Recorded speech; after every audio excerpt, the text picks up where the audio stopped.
What would happen if Deku was the hybrid Super Saiyan? Let's find out. But before we begin, I want you guys to hit that red subscribe button, it's free. If you like the story, consider liking the video and sharing this video with your friends. This really helps. The like aim for this video is 10, I'll bring the next part much sooner if this completes. Let's begin. By all accounts, Ikora was a relatively average, if not gentler than normal, Saiyan warrior. He held an even temper and humility that you'd expect a proud race of brutish warriors to mock and ostracize him for, but the hardened elite class of Saiyans knew not to upset Ikora.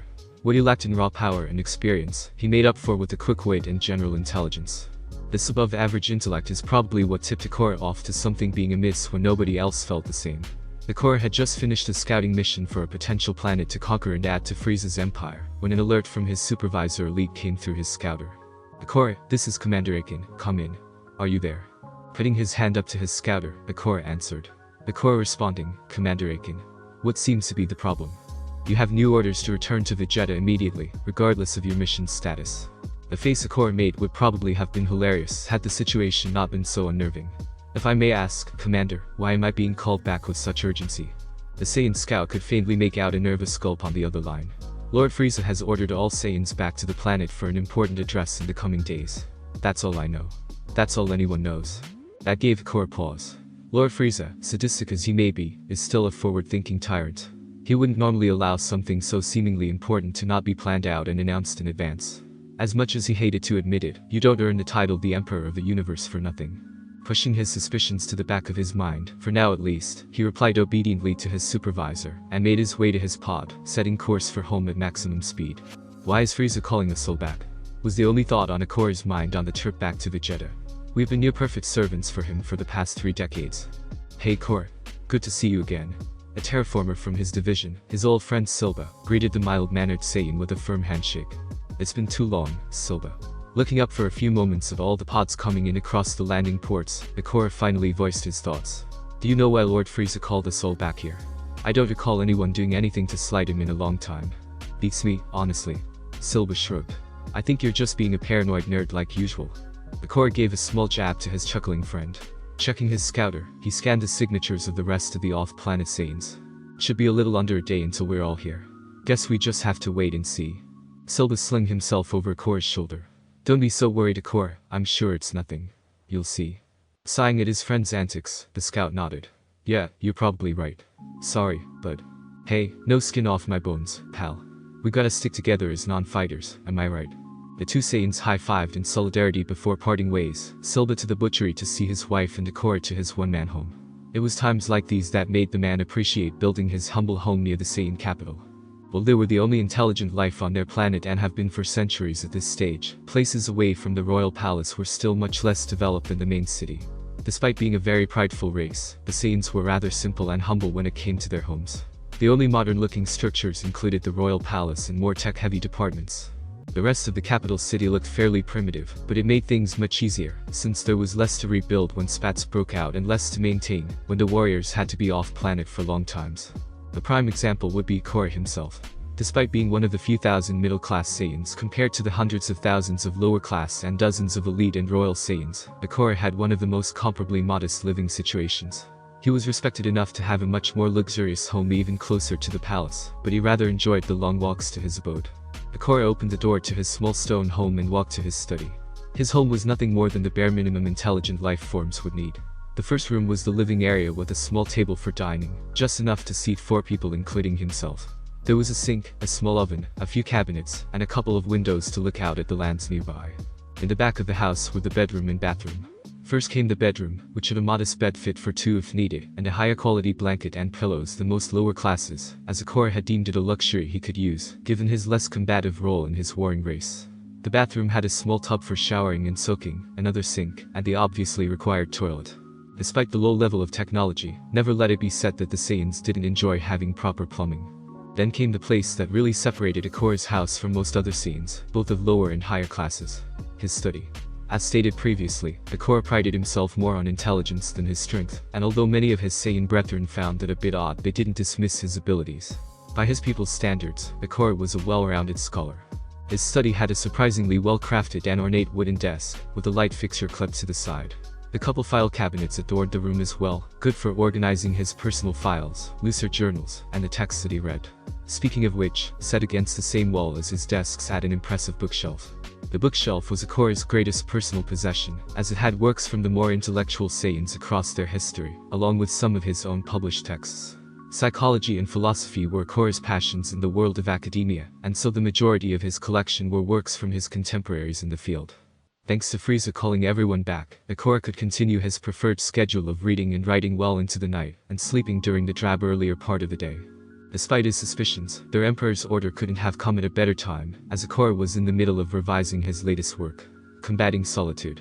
The state of detachment and minimalism in Saiyan social lives. Ikora had realized just how closed off his people were, and how they only formed deeper than work relationships on very rare occasions.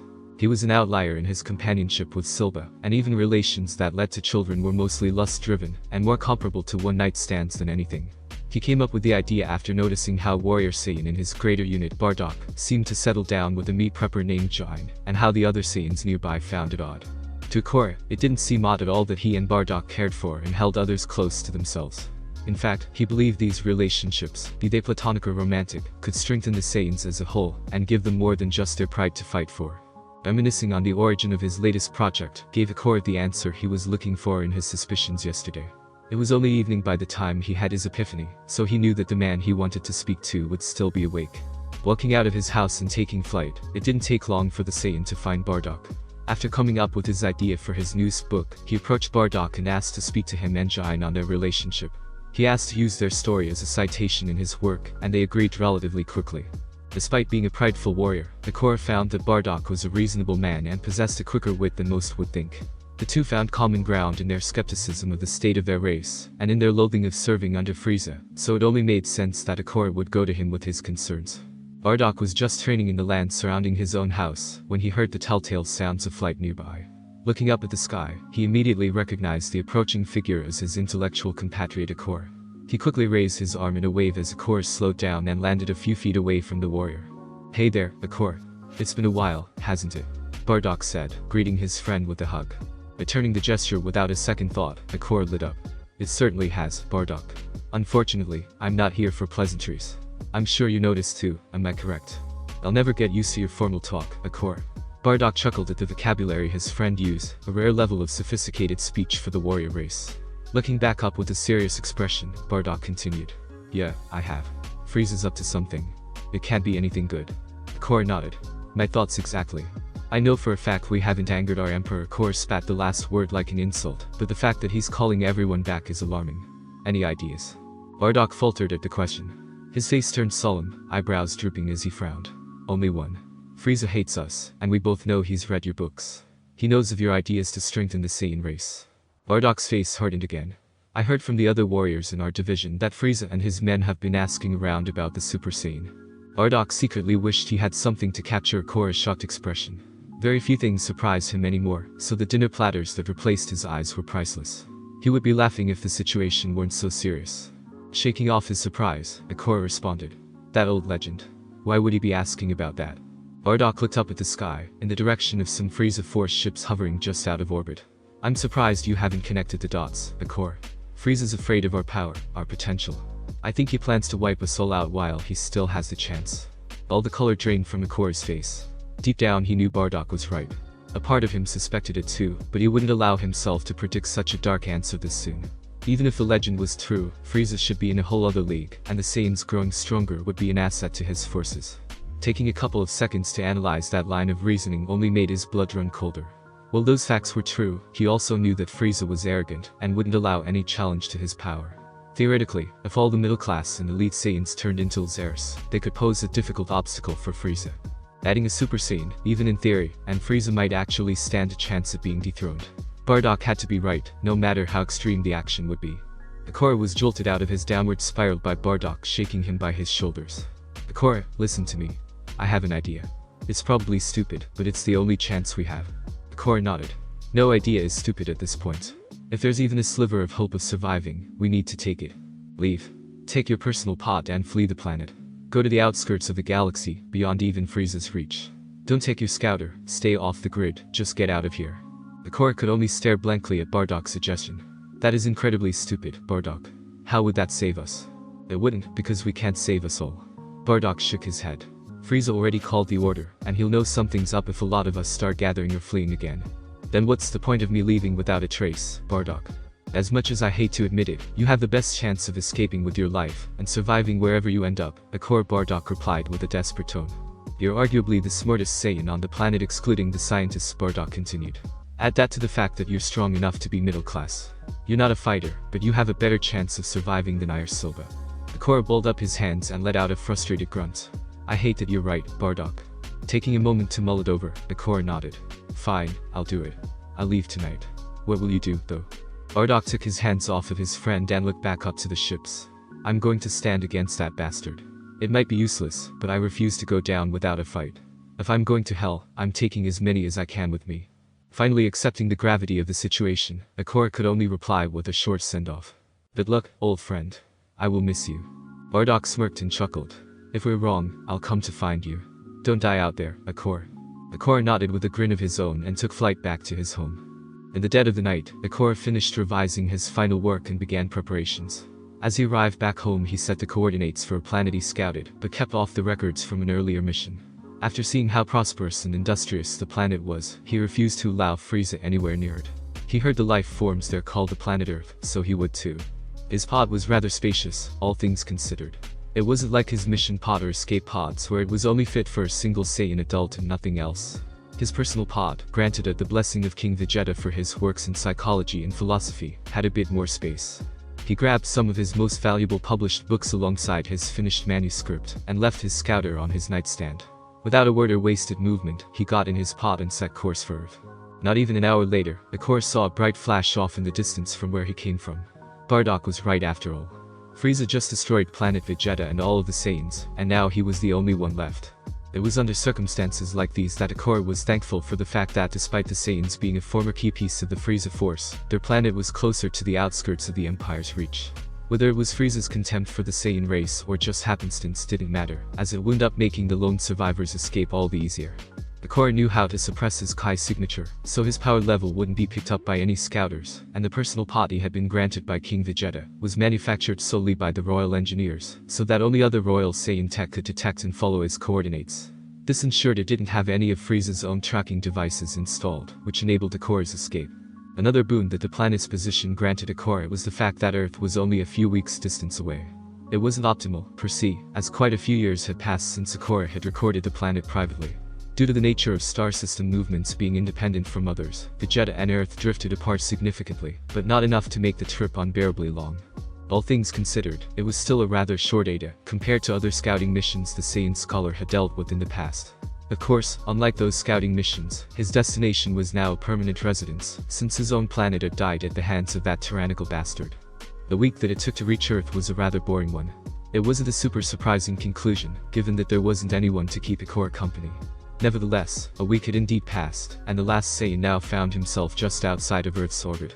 Akora took control of the pod manually and maneuvered around the planet until he came across a landmass vaguely shaped like a crescent.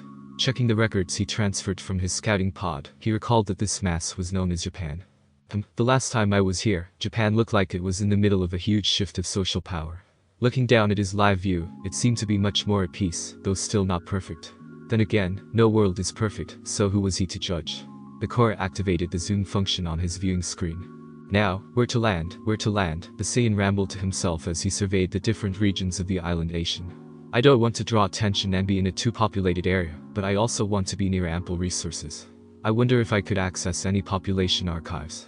Akora turned on the pod's frequency scanner and sent the search command on the console. It took a bit less time than he expected, and within the next 5 minutes, he was looking at a listing of all of Japan's officially recognized regions and most recent census counts. Scanning the top 15 and cross-referencing with other records detailing important services and resources, he decided on the Shizuoka prefecture. It was near the top in terms of population, and had plentiful governmental and social resources as a result, as well as good institutions.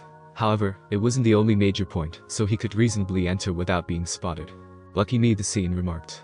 There's a mountain range not far from a government building. I can probably land there. Turning off the live view and closing his command prompt, Akora took control of the vessel from the autopilot and carefully flew over to the nearby mountains. Normally he wouldn't waste time or fuel on careful maneuvers, but he wanted to avoid drawing unneeded attention. With the few records he gleaned when he first recorded Earth, he was aware of the atrocities humanity was capable of. He could only pray to the stars that the people in the government he met not only believe him, but don't cast him out or try anything unpleasant. The Corps' landing turned out both better and worse than he expected. He didn't seem to set off any alarms that he could notice, as he didn't detect any energies or vehicles gunning for him. The remoteness of the location though, even with the cityscape within a 5-minute flight, forced him to travel the rest of the way entirely on his own. He'll have to either hide or destroy his ship, too. Taking his bag of texts and materials out of the ship, he started thinking aloud about his game plan. If they're hostile, I'll simply just fly back and leave. As far as I can sense, I'm still leagues above everyone nearby, so I should be able to escape unscathed. If I'm welcomed, that will have to depend on if they believe that I'm really a Saiyan, or if they think I'm just a delusional man with one of these weird quirks. Best case scenario, they can find a place for me to discreetly store my pod, or I'll be able to safely destroy it. The Korra took one last look towards the stars he left behind and took a deep breath, steeling his resolve. I'll find out soon enough. It's time to fly. Inko Midoriya didn't have the best life growing up. She lived in a more run-down area of Mustafa without much to live on. She was teased for her quirk too, due to it being seen as very weak. She never really knew her father or her mother, who had both unfortunately passed away in a villain attack when she was young. She changed her family name to Midoriya after that, and separated from her younger brother, after he became more and more bitter. Thankfully, things turned up for Inko once she reached high school.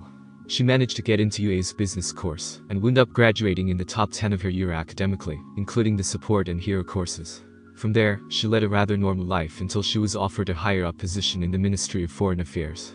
She was still stationed in Mustafa just for the sake of ease, but she was in charge of citizens abroad, and general identification for foreign and domestic individuals alike. As it turns out, this was exactly what Inko excelled in. She enjoyed this post very much, and she got along well with her coworkers. It didn't hurt that she got damn good pay for her position, of course. Despite all this, the workload itself was overall light, and she got bored often. There wasn't much to do, so more often than not she just busied herself with assorted tasks and checks. Looking out the window of her office, she could just barely see something soaring across the sky. It definitely wasn't a plane, it barely made any noise, and it was too small and low for that. Not to mention there was some sort of white pulsating energy surrounding the, was it a person? Looks like things are about to get much more interesting, the woman whispered to herself as the figure slowed and touched down right in front of the building. Sure enough, Inko was quickly notified by the front lobby worker about the individual's presence after they entered the building. She wanted to say it was a man, and it certainly looked like a man, but she didn't want to assume when she never met them and didn't get the best look. Miss Midoriya. I'm sure you saw the young man, I thought so. Flying close to her office. He is requesting to speak with you. Specifically, he's asking for someone in charge of identification and citizenship. Send him up, Shimizu. Inko replied. Not too long after, a knock could be heard at her door. After being given permission, the man opened the door and walked in. In truth, the man certainly wasn't what Inko was expecting. He stood at approximately 6.5 feet with shoulder-length jet black hair. The man's skin tone was fairly dark, and he looked well kept. He wore an unassuming pair of glasses over his black eyes, but the rest of his outfit was what stood out. The man wore a deep blue skin-tight navy jumpsuit that went down his arms and just above his knees. On top of it there was a pair of long white gloves, a white breastplate with yellow straps, and a yellow stomach piece. For footwear, he had what seemed to be separate navy calf plates with white trim alongside yellow and white boots. What struck Inko as the most odd was that he seemed to possess multiple quirks. The man had a monkey's tail, currently swaying to and fro behind him, that much was easy to see. The weird pulsing aura and flight from before indicated at least one other quirk if not two. With the exception of the rumored Bujiman of the underworld having completely different quirks was unheard of, and it cast suspicion in Inko's mind as to the intent of this man. Needless to say, she was surprised when the man wordlessly genuflected to her, eyes closed and head tilted down. Out of every possibility, bowing in this manner without hesitation was certainly not one Inko would have expected. The uneasy silence was finally broken when the man raised his head to look at her and spoke. Greetings, Earthling official, he began with a much gentler tone than expected. My name is Korra. This may be difficult to believe, but I speak with the utmost sincerity when I say that I am not from this world, and I wish to make a new life here. To make a long story short, life on my home planet has become untenable. Well, this alien certainly spoke the truth to Inko, but unfortunately for him, she didn't believe him for a second. She narrowed her eyes at Korra. And why should I believe anything you say? For all I know, you could be a villain trying to infiltrate the government. Korra stood abruptly and bowed his head in understanding. Aside from my ship out by the mountains being a vastly different technology than what you Earthlings have produced, I have no evidence to back up my claim. It would also be foolish of me to expect you or anyone else to follow me to such an isolated space. If you wish, I can leave and find another planet to live on. The Sai brought Ikora's gaze back to the government official before him. There's no need for that, Inko relented. Thankfully, I know a man with just a quirk to figure this out. Pardon my ignorance, I am still new to the idea of what you call quirks, but I can assure you I have no such power like that. Ikora replied earnestly. From what he remembered, quirks shouldn't be used in this context on Earth. Did he miss something important viewing Earth all those decades ago?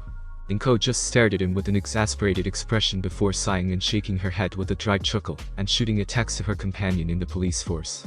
I'll unpack that later, but you just earned a point in your favor in terms of your claims being true, if you really don't know what a quirk is. Detective Tsukauchi really needed a drink. It couldn't be enough that he has to deal with Toshinori's random bouts of heroism whenever he has a chance for coordinating with the Racerhead on various underground cases, Nuo. The detective now received a message from his government friend Inko to confirm the claims of some random person that showed up out of nowhere. Said claims were that he was the lone surviving alien of a different planet with issues that made it hard to live there. Yeah, the poor detective was definitely going to have to crack open that bottle of Everclear he got from Toshinori when he got off work. So, let me get all this straight, Tsukauchi began with a sigh. Hearing everything this guy had to say was exhausting. What's worse is that his quirk didn't register a lie or any mental disturbances.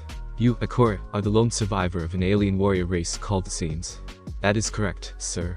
Ikora politely replied. You were among the few scholars outside of the royal scientists, to the point that you were regarded as one of the smartest by your peers. Indeed, though I never fully believed that. I wasn't a member of the royal squadrons for a reason after all. No sense in arguing that point. Anyway, your race was controlled by a galactic fucking emperor, excuse my language, called Frieza, and you were one of his scouts sent to find habitable planets to subjugate and sell. I despise that arrogant bastard and what he made us do, but yes. Not long ago, Frieza sent an order that tipped you and a friend off that he may be eliminating you based on an ancient legend. One word. Paranoid, the Saiyan curtly quipped. Clearly so, but that is true, correct? Yes. I personally don't believe in the Super Saiyan legend, but it was enough to make Frieza fear our increasing power, so he thought it best to nip the problem in the bud. The exhausted detective sighed into his hands before continuing the summary. At your friend's behest, he had you escape with only your most important items, with the exception of any technology created or possibly tapped by the Frieza Force, all while he staged a last-second rebellion. Ikora looked down to his feet. Yes, and he unfortunately failed to stop the mass extinction event. Tsukauchi took another brief reprieve from the final questioning to give the Saiyan a comforting side hug. He couldn't even comprehend having to live with such circumstances. I'm sorry for what you all had to do and go through. Just a few more confirmations and I can finish this up. Of course, sir, and I apologize for any inconvenience my arrival has caused or will cause. Think nothing of it, Mr. Ikora, you are not at fault for any of this. The two men exchanged wordless sympathetic nods before the detective looked back down at his notes. Alright, so following your escape, you traveled here in your personal space pod, currently out in the nearby mountain range, and you found the nearest government office to hopefully figure out a means to live here. Yes, sir. I can promise you that Frieza doesn't know of my survival nor of Earth's existence. I was the only one who had scouted this corner of the galaxy, and after watching Earth for a couple of weeks a few decades ago, I marked it as an inhospitable planet with clear signs of previous attempts at terraforming. There's no reason for Frieza to visit this region, and no reason for him to look for any survivors. Tsukauchi let himself smile as he closed his notebook and took the tape recorder back into his hand from the table. Let the record show that everything Ikora has stated has been truthful. There is no evidence of lying, misleading, or external interference. Due to the sensitivity of this information and the associated circumstances, I will be categorizing this case as classified level XK. Information about the case can only be shared by the parties from this interview on a need-to-know basis. I will be including UA Principal Netsu within this sharing category, and Chief Kenji Tsuragami will be notified, although he will not be permitted to share information about this case. As Tsukauchi turned off the tape recorder and put it into his coat pocket, Inko spoke up. I understand classifying this as XK level, but why involve Netsu? Truth be told, Inko the detective replied. The principal would probably find out eventually. UA is the biggest high school in the nation, so the likelihood that any children Ikora may have in the future will attempt to go for the institution is high.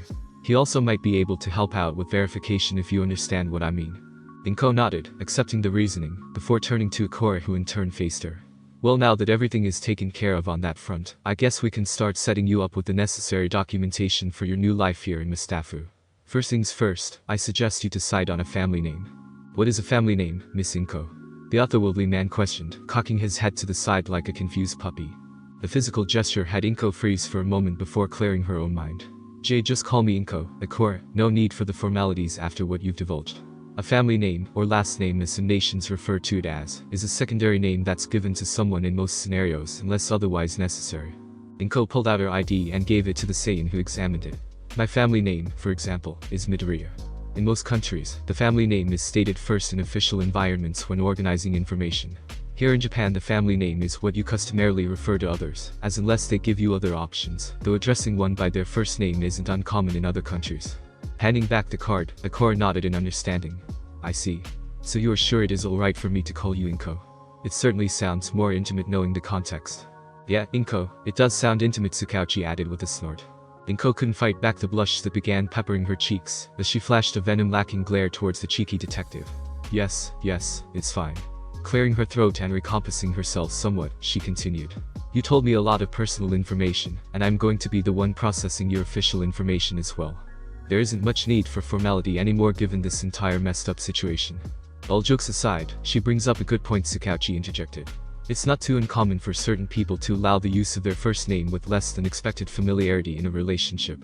Some just preferred their first name, some may find themselves knowing a lot more about the other person than they expected, or will be working more closely than originally thought, or they may take a bit more of an interest in the other person. Inko could practically feel the cocky eyebrow raising that the detective likely did at that last part.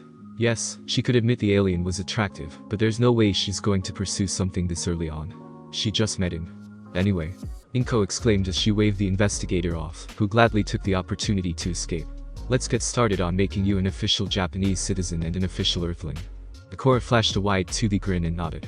As Inko took in the aura of innocence and determination held in the blinding smile, she could only think of one thing. Shit, I'm going to fall for this man, aren't I? She did. 8 years of love, effort, and care have led Inko and Hisashi Midoriya to this moment. Sat in Dr. Tsubasa's office is the couple and their 5-year-old son Izuku Midoriya. Nearly all of Izuku's classmates have gotten their quirks, but he hasn't yet. While Inko remained worried, Hisashi shared no such feeling. Dr. Tsubasa also had no real worry. He had been selected as the family's doctor after a rigorous interviewing process by Tsukauchi to ensure that he could be trusted with the secret of the Saiyans. Well, Mr. and Mrs. Midoriya, little Izuku, I have the test results with me. Inko held her son's shoulders as Izuku's eyes grew in excitement. What's the determination, doctor? I'll be honest with you, Mrs. Midoriya, the quirk doctor began, removing his tinted glasses. Due to your son's unique case, I wasn't expecting to see him develop a quirk, and I was correct. Izuku here is quirkless. Hisashi noted that the room suddenly felt colder, as the parents looked toward their now pale child. Inko had immediately wrapped the boy in a tight hug, while the full-blooded Saiyan merely held his shoulder. Hey, are you sure, doctor? Inko spoke with a shaky tone, tears streaming down her cheeks. And my little Izu just has to have a quirk. As I've said in past appointments, Mrs. Midoriya, given Izuku's Saiyan biology, it was unlikely that he would develop a quirk.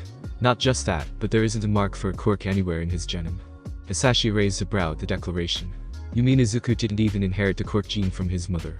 I would have thought at least the quirk capacitor gene would have been passed down. Tsubasa shrugged his shoulders before clearing his throat. Mr. Midoriya, you've mentioned that the Saiyan genome is fairly unstable, correct? Yes, I did mention that. We are prone to mutation due to the radiation we need to transform into Earl's Air form, though the mutations have remained benign and minuscule. Well, it's my theory that your Saiyan genetics possess traits that, when compared to your wife's human genetics, are dominant. Of course, this may not be the case, since this is the first recorded instance of human Saiyan interbreeding for obvious reasons. Still, it seems that the Saiyan traits that lead to the Earl's Air have taken the form of a dominant trait in your son, versus the quirk traits of humans, showing to be recessive. A slight cough interrupted the discussion between adults, as Izuku looked up to the family doctor. Do you think I can still be a H-hero, Dr. Tsubasa?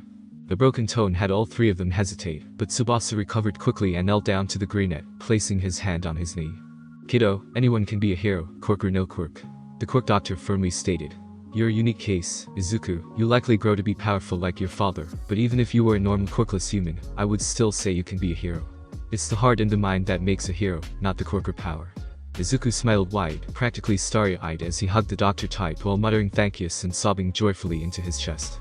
Caught off guard by the expression of gratitude, Tsubasa could only pat the boy's shoulder. The heartwarming scene was interrupted when Inko let out a soft gasp. Then, Izuku and the doctor looked at the former's backside and found a happily swishing tail. Well, I wasn't expecting that, Hisashi chuckled. I have a tail. I have a tail like daddy. Little Izuku shouted as he ran around the room excitedly. Inko seemed to be the only one who recognized the potential consequences and voiced her own thoughts.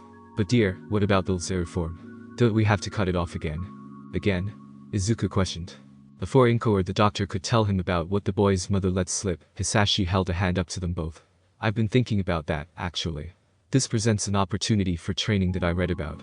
Inko was left with a confused expression, while Tsubasa motioned for him to continue. I have at home a short journal detailing two Saiyans 300 years ago, who claimed to have trained in a specific way that allowed them to not only control the Zero form, but keep the power within their base state. That is, they had the full power of Zero without transforming into the beast. They could do it at will, with or without a full moon. There's no reason why we can't see if the Sakari state holds merit, since the training laid out wouldn't hurt Izuku. We would have to wait until he's older, but it is worth trying out. The adults looked to the boy, who had since stopped running around. He nodded in agreement to trying, the blazing determination in his eyes, conveying all they needed to know. We can get started when the time is right, then Hisashi stated, then looked to the doctor. I believe we've covered everything we have to, am I correct? Only one thing left, Hisashi Tsubasa replied. We must decide if we will register the boy with a quirk like we did with you, and what to name it if so. I think it's best if we register Izuku with a quirk, Inko stated firmly, giving no room for argument. I've seen the statistics for quirkless people, and if they're even half true, that paints a picture 10 times as morbid for reality. Hisashi held his hands up in mock surrender. I wouldn't argue with you. I wanted to register him with a quirk anyway, just because it would be easier to explain his powers. I have to concur, it would be easier both for explanations and for Izuku's well-being. Tsubasa smiled at the Midoriya parents. His heart swelled, knowing the boy would continue to be well taken care of. I must say, though, that it should be little Izuku's choice about what to name his quirk. It can always be changed later, anyway. Izuku looked down in thought for only a few moments. Then, when he raised his head, the green blaze hadn't dimmed as he proclaimed his choice. Hikari.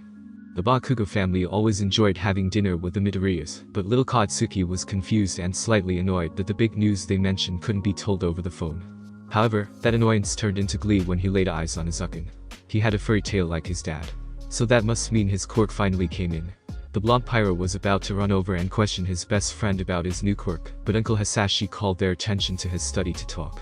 That wasn't a good sign. Uncle Hisashi only brought people into his study for the important stuff. His legs twitched restlessly in his seat as he looked up at the serious man. As you are aware, we brought Izuku in for his quirk appointment yesterday, Hisashi began, holding up a file folder. Here are the official results. Katsuki couldn't help but latch on to how his uncle said official as he and his parents looked at the form. His lips quirked upward into a nearly feral grin by the end of the quirk's description. Izuku is gonna be so strong, just like him. His train of thought was cut out when his hag spoke. Something tells me there's more to this story than just his form. What's going on, Hisashi? You've been very secretive. His old man nodded in agreement, but both held back from talking when Auntie Inko gave them a warm look. I said these are official because these results are complete lies, Hisashi supplied. His statement drew out a gasp from his parents. When they didn't offer a reply, his uncle took it as a sign to continue. Neither myself nor Izuku has quirks. Genetically, we're both quirkless. Hisashi put a calming hand on his son's shoulder, keeping him grounded. Do you remember when we first met, Inko and I said I was a recently retired militant? The Bakugos nodded, all three recalling the first time they met the man. As they grew to know him, they figured out that a retired military man wasn't everything to the story, but never got answers to their many questions. Well, that is the truth, it's more complicated than that. Do you believe in aliens? Beings from other planets far away? Hell yeah, aliens totally exist, and they're cool. Katsuki couldn't help but reply, jumping up in his seat with a fist raised to the sky. Uncle Hisashi chuckled at the kid's enthusiasm as he settled back into his seat. What if I said that I'm an alien, and because of that, Izuku is half alien? Katsuki's eyes widened. But you don't look alien. His old-ass parents couldn't disagree, nodding with his observation. Quite a few alien species are very similar to humans. I would know, I've met over 100. I promise I'm telling the truth when I say I'm an alien. I'm a member of a warrior race called the Saiyans. Despite the ludicrous claim, none of the Bakugos could see or feel any lies coming from their friend. Feeling they weren't going to respond, Hisashi elaborated. Saiyans are identical to humans physically with two exceptions. Our hair never changes after birth, it never grows beyond this point, and it will quickly grow back to its shape if cut, and we are born with tails. You never saw Izuku with a tail before because we cut it off right after birth. We initially did this because of the dangers of our tails. When Saiyans have their tails, looking at a full moon can trigger our transformation into the Zero, a giant monkey. Our power increases tenfold, and we lose all sense of control unless we're trained to keep our minds together. I'm not proud of our past if I'm honest. Hisashi took a deep breath and looked down, giving Katsuki and his parents a little time to digest that information. We were always a violent people. But then, only 1,000 years ago, after a massive civil war between more good and selfish Saiyans, we came together and achieved peace among our kind. The more selfish, dark-hearted side won, and we continued our old ways of warring against other races and conquering planets. But, for all intents and purposes, we were enslaved by a man known as King Cold. He retired a few years ago, and gave the reins of his galactic empire to his son Frieza. Frieza is a cruel, greedy, calculating tyrant. He's known as the Emperor of the Universe, and has subjugated almost the entire galaxy, using us Saiyans as his muscle. We were the strongest across the board of the entire Frieza force.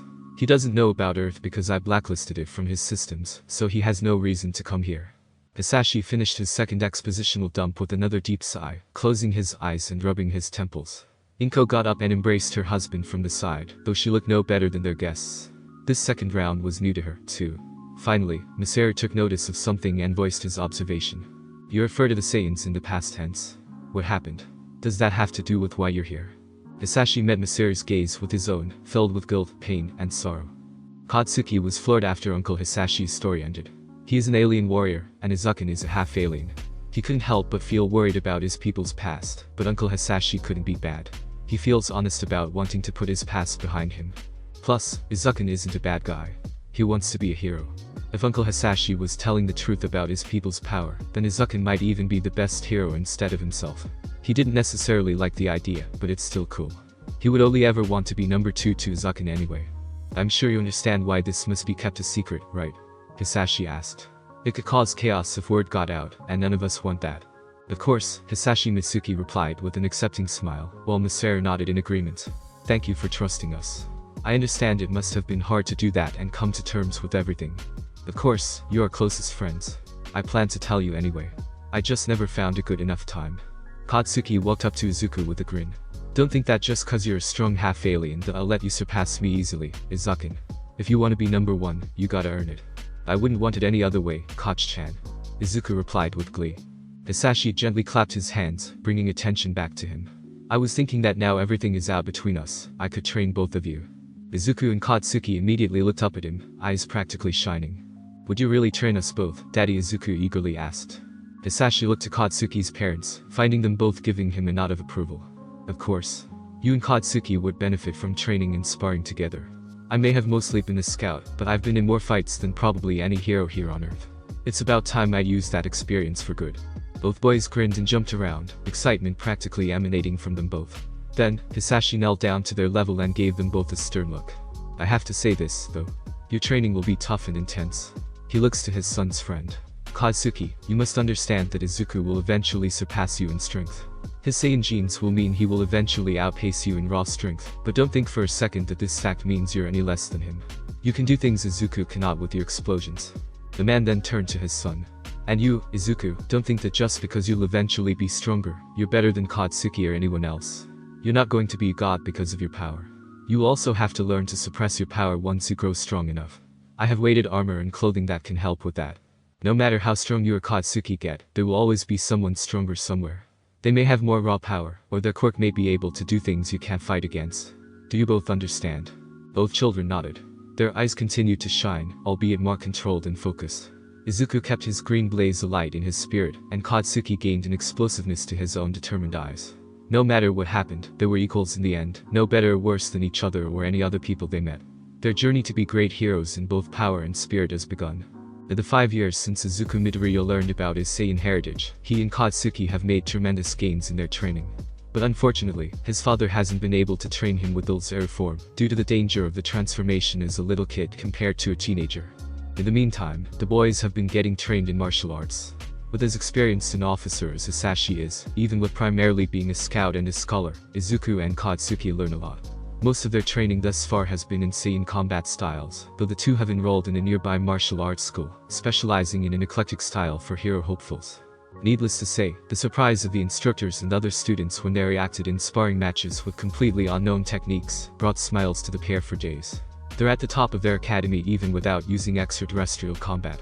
Then came the day for the next step in their training. Kai. Hisashi ushered the two boys into his study to speak on the matter. The Saiyan man sighed and brought his hands up to his mouth, mulling his words over before looking at Katsuki. I know I've mentioned this before, Katsuki, but it's different now that the day has come. Do you remember when you were still little kids, and I told you and your parents about my heritage? Katsuki nodded, his face losing a little color from his nervousness. Why yeah, you also said I'd lag behind Izuku in pure power, right? Does this have to do with that? You're a very bright young man, Katsuki. Never forget that. Hisashi responded with a chuckle, ruffling the smooth blonde's hair before returning to his serious demeanor. Yes, you are correct. The reason isn't as simple, though. Kai is a potent energy, as you have probably learned on your own. It flows through the cosmos, permeating everything, living and non-living. Yet, despite this, and despite many humans being aware of Kai's existence, no heroes ever use it. Do you have a guess as to why this is? Katsuki and Izuku looked downward in thought before the former came up with a response. Maybe it's gotta do with quirks. Did quirks make it impossible to use Kai? Izuku raised a brow and smiled at his friend. That makes sense to me. Didn't you and Dr. Tsubasa say that my Saiyan genes and my human quirk genes were incompatible, and that's why I only have one and not both? Hisashi gave a thumbs up and flashed a proud smile. You both are spot on. While Kai does still flow through people with quirks, those who possess any sort of quirk genetics at all are unable to use Kai. Kai acts as a catalyst and a primary power source for all quirks, dormant and manifested. Because of this, Kai cannot be used in a typical manner by a quirk holder. Technically speaking, whenever you use your quirk, you are using Kai, but you are using it in the only way you can. Since Izuku possesses zero quirk genetics, he can use Kai in a free form just like I can. The boys nodded as Hisashi continued, immediately turning his attention to Katsuki. When free, Kai's typical expression is through physical enhancement. Focusing on one's Kai allows one to use more power than their muscles can produce on their own. Even if you and Izuku have the same physical might, for example, you may be able to break a board with your full power, while Izuku, after Kai training, could break through a cinder block with his. Kai can also be manifested in a direct form through pure energy. Hisashi held out his hand and manifested a small ball of yellow light, awing the kids. With this form of expression, one can create attacks like balls and beams or weapons like blades from their hands. This is what I will be teaching Izuku to do. I, unfortunately, cannot teach you to use Kai because you already use it in the form of your quirk. So instead, I will train you to better control and use your quirk. Izuku brings up a hand half-heartedly. But Dad, is that legal? Don't you have to be certified as a quirk counselor and an educator to do that? Instead of replying with words, Hisashi reached into his pocket, pulled out 2 plastic cards, and held one in each hand for the boys to see. In his left hand was a quirk counselor's license, and in his right, a teaching license. Izuku and Katsuki sat with widened eyes, and Hisashi chuckled, snapping the duo out of their stupor. You forget, son, I may be from a warrior race, but I'm still very much a scholar at heart.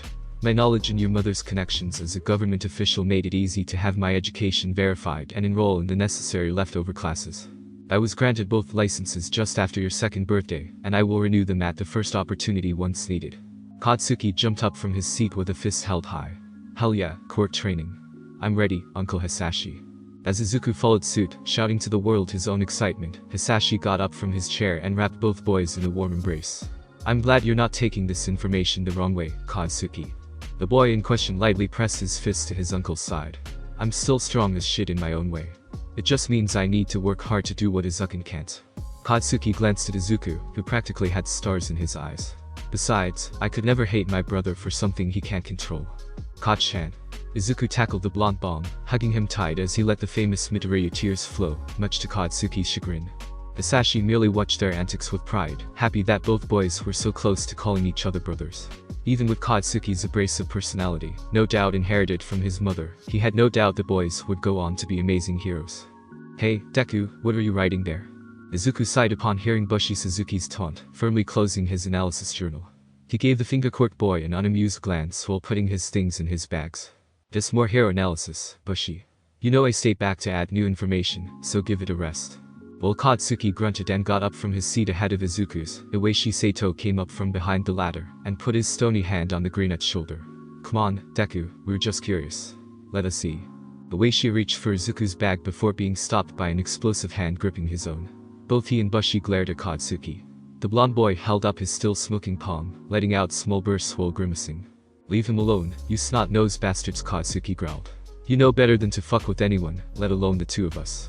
The pair of bullies just laughed at his threat, their frowns shifting into smug, nearly white toothy grins. What are you gonna do, Katsuki? Iwaishi taunted. You know you can't hurt us without ruining your chances of being a hero. Yeah, exactly. Bushi added. Why do you even bother hanging out with this weak loser, anyway?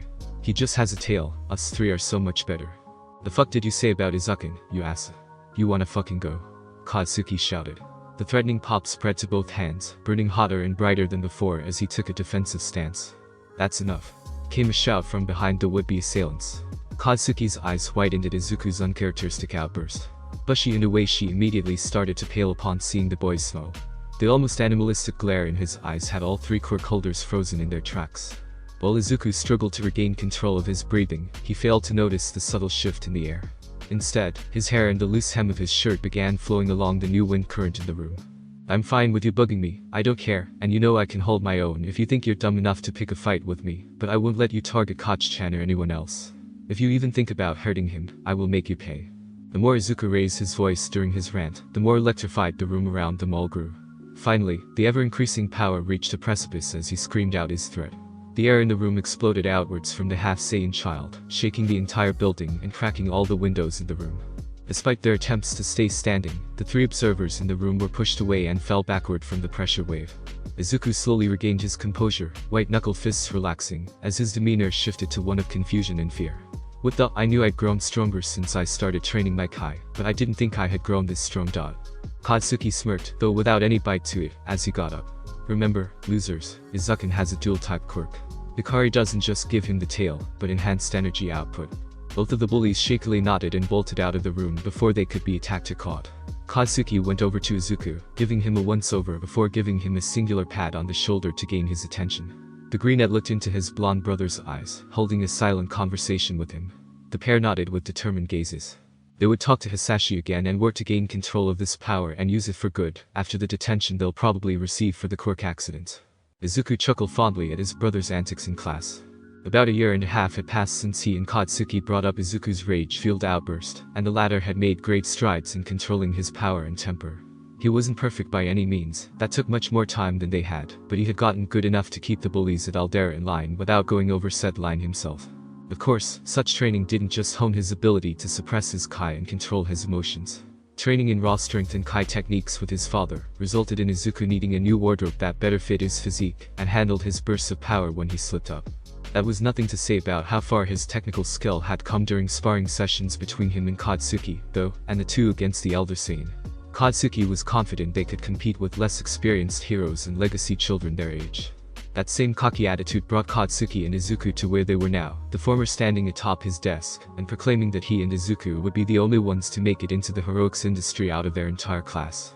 Izuku floated up to Katsuki, such a common occurrence at Aldera, now that nobody batted an eyelash anymore, when he decided to just not use his legs, and flicked him in the back of the head, earning him an indignant squawk and a venom-less glare for his effort. Don't get too worked up there, Koch-chan. We're not in it to break into the industry, right? Katsuki stared at the half-Saiyan before sighing with a small, genuine smile. Yeah, it's to fucking save people, I know. The Izuku replied triumphantly while floating back to his seat, letting his blonde best buddy get down on his own. Their teacher cleared his throat to regain the attention of the class. Alright, settle down, everyone. Let's get back to the lesson now. He hid his smirk at the collective groan by facing the whiteboard as he began writing. What do you need from us, Mr. Kawahara? Katsuki looked out the window with an annoyed glint in his eye. He had a feeling what their stupid brown noser of a teacher wanted from them. Their teacher cleared his throat, prompting Katsuki to face him now. I won't keep you long, boys, you two must be busy with your hero preparations. Katsuki narrowed his eyes and leaned toward Kawahara. Yeah, we are, so make it snappy, teach. Before he could add any insults, Katsuki was pulled back by Izuku, who just shook his head with a small smile. Katsuki crossed his arms and grunted. Yeah, Kawahara continued, standing up and giving the two boys a quick bow. Anyway, I just wanted to thank both of you for helping the school's environment. Since you two enrolled in our school, we've had the lowest rates of bullying and bullying-related incidents. Izuku scratched the back of his head with another smile. And no worries, Mr. Kawahara, it's what heroes would do. Anyone else would have seen Izuku's smile and words as nervous humility, but Katsuki knew better. He knew his brother's tells more than his brother himself did. That was a strained, annoyed smile. His voice was similarly strained, wanting to leave the situation. Katsuki just growled out a response, leveling an unamused glare at the teacher, who stiffened. Yeah, whatever. Are we good to go now? Not wanting to receive any more of the blonde's ire, Kawahara nodded without a word, gesturing to the open door for the both of them. See you tomorrow, Mr. Kawahara, Izuku said with little enthusiasm as he walked out behind Katsuki. Once out of earshot, the explosive teen wrapped an arm protectively around his green-haired brother. I never thought the fucking loser would shut up. You good, Izu? Izuku nodded with a sigh that left his body more relaxed. I hate those kinds of empty words. It's infuriating, is what it is. Katsuki barked. We stopped so much bullying just because they're afraid of us beating them up. It'll rise again once we get to UA. Izuku nodded as they exited the building. They don't do anything to stop these bullying cases, they just let us handle it and call the problem solved. Katsuki playfully slapped Izuku's back with a cackle. Maybe we need to bully the staff, that'll make them do their goddamn jobs. Izuku chuckled. I know you'd love to do that, Koch-chan, anything to get your hands dirty. Can you blame me? Katsuki raised an accusatory brow that Izuku suspiciously avoided looking at. Considering you and Uncle Sashi bulldoze me even when I use my quirk. You don't even need to use your kai. I have no idea what you're talking about, Koch-chan. Whatever, let's just get to Takoba before the sun starts to set. Before Izuku could reply, he felt a change in the air and turned to the manhole cover. Damn it. How did I let him escape? Toshinori thought as he coughed into his fist as he sped through Mustafu's sewage system. Toshinori Yagi, otherwise known as Japan's and the world's top hero All Might, had been out grabbing groceries when a villain made of sludge ran by with bills of money trailing behind. Despite him running out of time and being off duty, he immediately transformed using One for All and gave chase after the villain. Unfortunately, even with Gran Torino's brutal training, nobody is immune to the folly of hubris. When he went to grab the slimy criminal, the villain squirmed out of his grasp and into the sewage underneath the city. Toshinori just barely saw where the villain rose out of the system. Panic shot down his spine as he heard desperate shouting and pushed himself further. He jumped up, slamming his fist against the manhole cover and sending it into the air as he landed above the uncovered hole, ready to face the sludge villain. Have no fear, citizens, for I. His universally common catchphrase was cut short as an enraged shout shook the entire block, knocking even Toshinori himself off his feet and onto his ass, and cracking the archway he was under. Looking at where the sound originated, his eyes understandably widened in disbelief. The green-haired teen had apparently been the voice of the shout, given the fact that he was the one standing. He was posed with an open hand held out toward the villain now splattered against the wall. His eyes held a controlled yet blazing fury, teeth bared as he panted, and his uniform unkempt. On his hands and knees, right next to the greenette, was a blonde wearing the same uniform with specks of sludge spotting it. His reddened face gave credence to Toshinori's assumption as he was panting much more heavily. Neither boy noticed the veteran hero as the green one found 2 empty bottles. In the span of only a couple moments, he held 2 sludge-filled bottles in hand. Toshinori thinks he should be forgiven for being shocked, especially considering the boy seemed to have a quirk relating to his monkey-like tail that was swishing around angrily. Finally breaking out of his stupor, Toshinori simply cleared his throat, properly gaining the attention of both boys. Unfortunately, he was once again surprised as the young man with bottles in his hands suddenly appeared directly in front of him, with an ecstatic grin plastered on his face. A stark contrast to the venomous glare not a minute prior. Omigadomigadomiga All Might. The greenette muttered excitedly. Taking a few seconds to gather his bearings, Toshinori put his All Might mask back on and gave a boisterous laugh, ruffling the hair of the fanboy. Yes, young man, I'm here. And I see you've contained the villain I was chasing, too. By this point, the blonde teenager finally collected himself and ran up behind his greener companion sporting a similar fanboyish grin, although much more aggressive looking due to his wild red eyes. The other teen looked down at the bottles in his hands, and his demeanor shifted to a much more humble one. He raised them up for All Might to take. Sorry, All Might, he was attacking Koch-chan, and I didn't know any heroes were around. I just did what I could to help him. All Might's smile grew slightly and appeared more genuine as he took the bottles from him and placed them in his pockets before ruffling his hair with a soft chuckle. Don't worry, young. Oh, Izuku Midoriya, All Might, sir. Have no fear, young Midoriya. You aren't in trouble. Even if I had made it in time, and I am truly sorry for not arriving until he had already attacked your friend's self-defense, and good Samaritan laws would have protected your actions. He then looked around the general vicinity, noting the arch and the road around them had cracked. I would try to rein in your power next time, though. Young Midoriya had the decency to look a bit embarrassed at the damage his shout caused. Usually, I can control my temper and kai output, but when the villain attacked Koch-chan, I lost it. The blonde teen Koch-chan, All Might's mind supplied, though he suspected that was just a nickname placed a hand on young Midoriya's shoulder. It was a fucking villain attacking someone you care about. Of course, you're gonna lose your shit. Your friend is right, young Midoriya. All Might continued. I wouldn't use such colorful language exactly, but he is correct that it's understandable your control would slip the first time or few you experience these incidents. Do you two plan to be heroes? Both boys smiled widely once again, and nodded so fast All Might was concerned their heads would fall off. Yes sir. Young Midoriya excitedly proclaimed. We plan to be the best hero team we can be. It appeared the blonde had an epiphany before the hero could respond as he grabbed a notebook and a pen from young Midoriya's. Wait, where the hell did he even have that? Hey All Might. Could you sign the nerd's notebook for us before he forgets until it's too late? Apparently, this had happened before with other heroes considering how young Midoriya looked away with a blush. All Might simply gave another signature laugh and took the notebook and pen in hand, signing one page for young Midoriya. He stopped for a second and looked at the blonde. Who should I make yours out to, young man? I assume you don't want Koch-chan in your signature. The name's Katsuki Bakugo, Sir Katsuki answered with restrained enthusiasm. Very well, young Bakugo. All Might quickly signed another page, realizing he could barely write out 2 signatures in the same time young Midoriya took to scoop up the sludge villain. All Might didn't notice, but Izuku caught a minute twinge in the hero's smile. His eyes narrowed slightly, wondering what was wrong, but he lost that thought when All Might returned the notebook. Young Midoriya's wide fanboy grin returned as he bowed over and over excitedly. Thank you so much, All Might. All Might nodded, internally amused by young Midoriya's quick shifting in demeanor, and young Bakugo's facade of cool. Fans always sincerely warmed his heart. The pro turned around, back facing the two as he crouched down.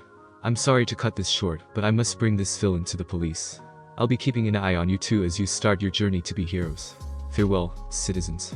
As he said goodbye, All Might rocketed into the sky and quickly disappeared over the horizon, leaving the two boys in awe.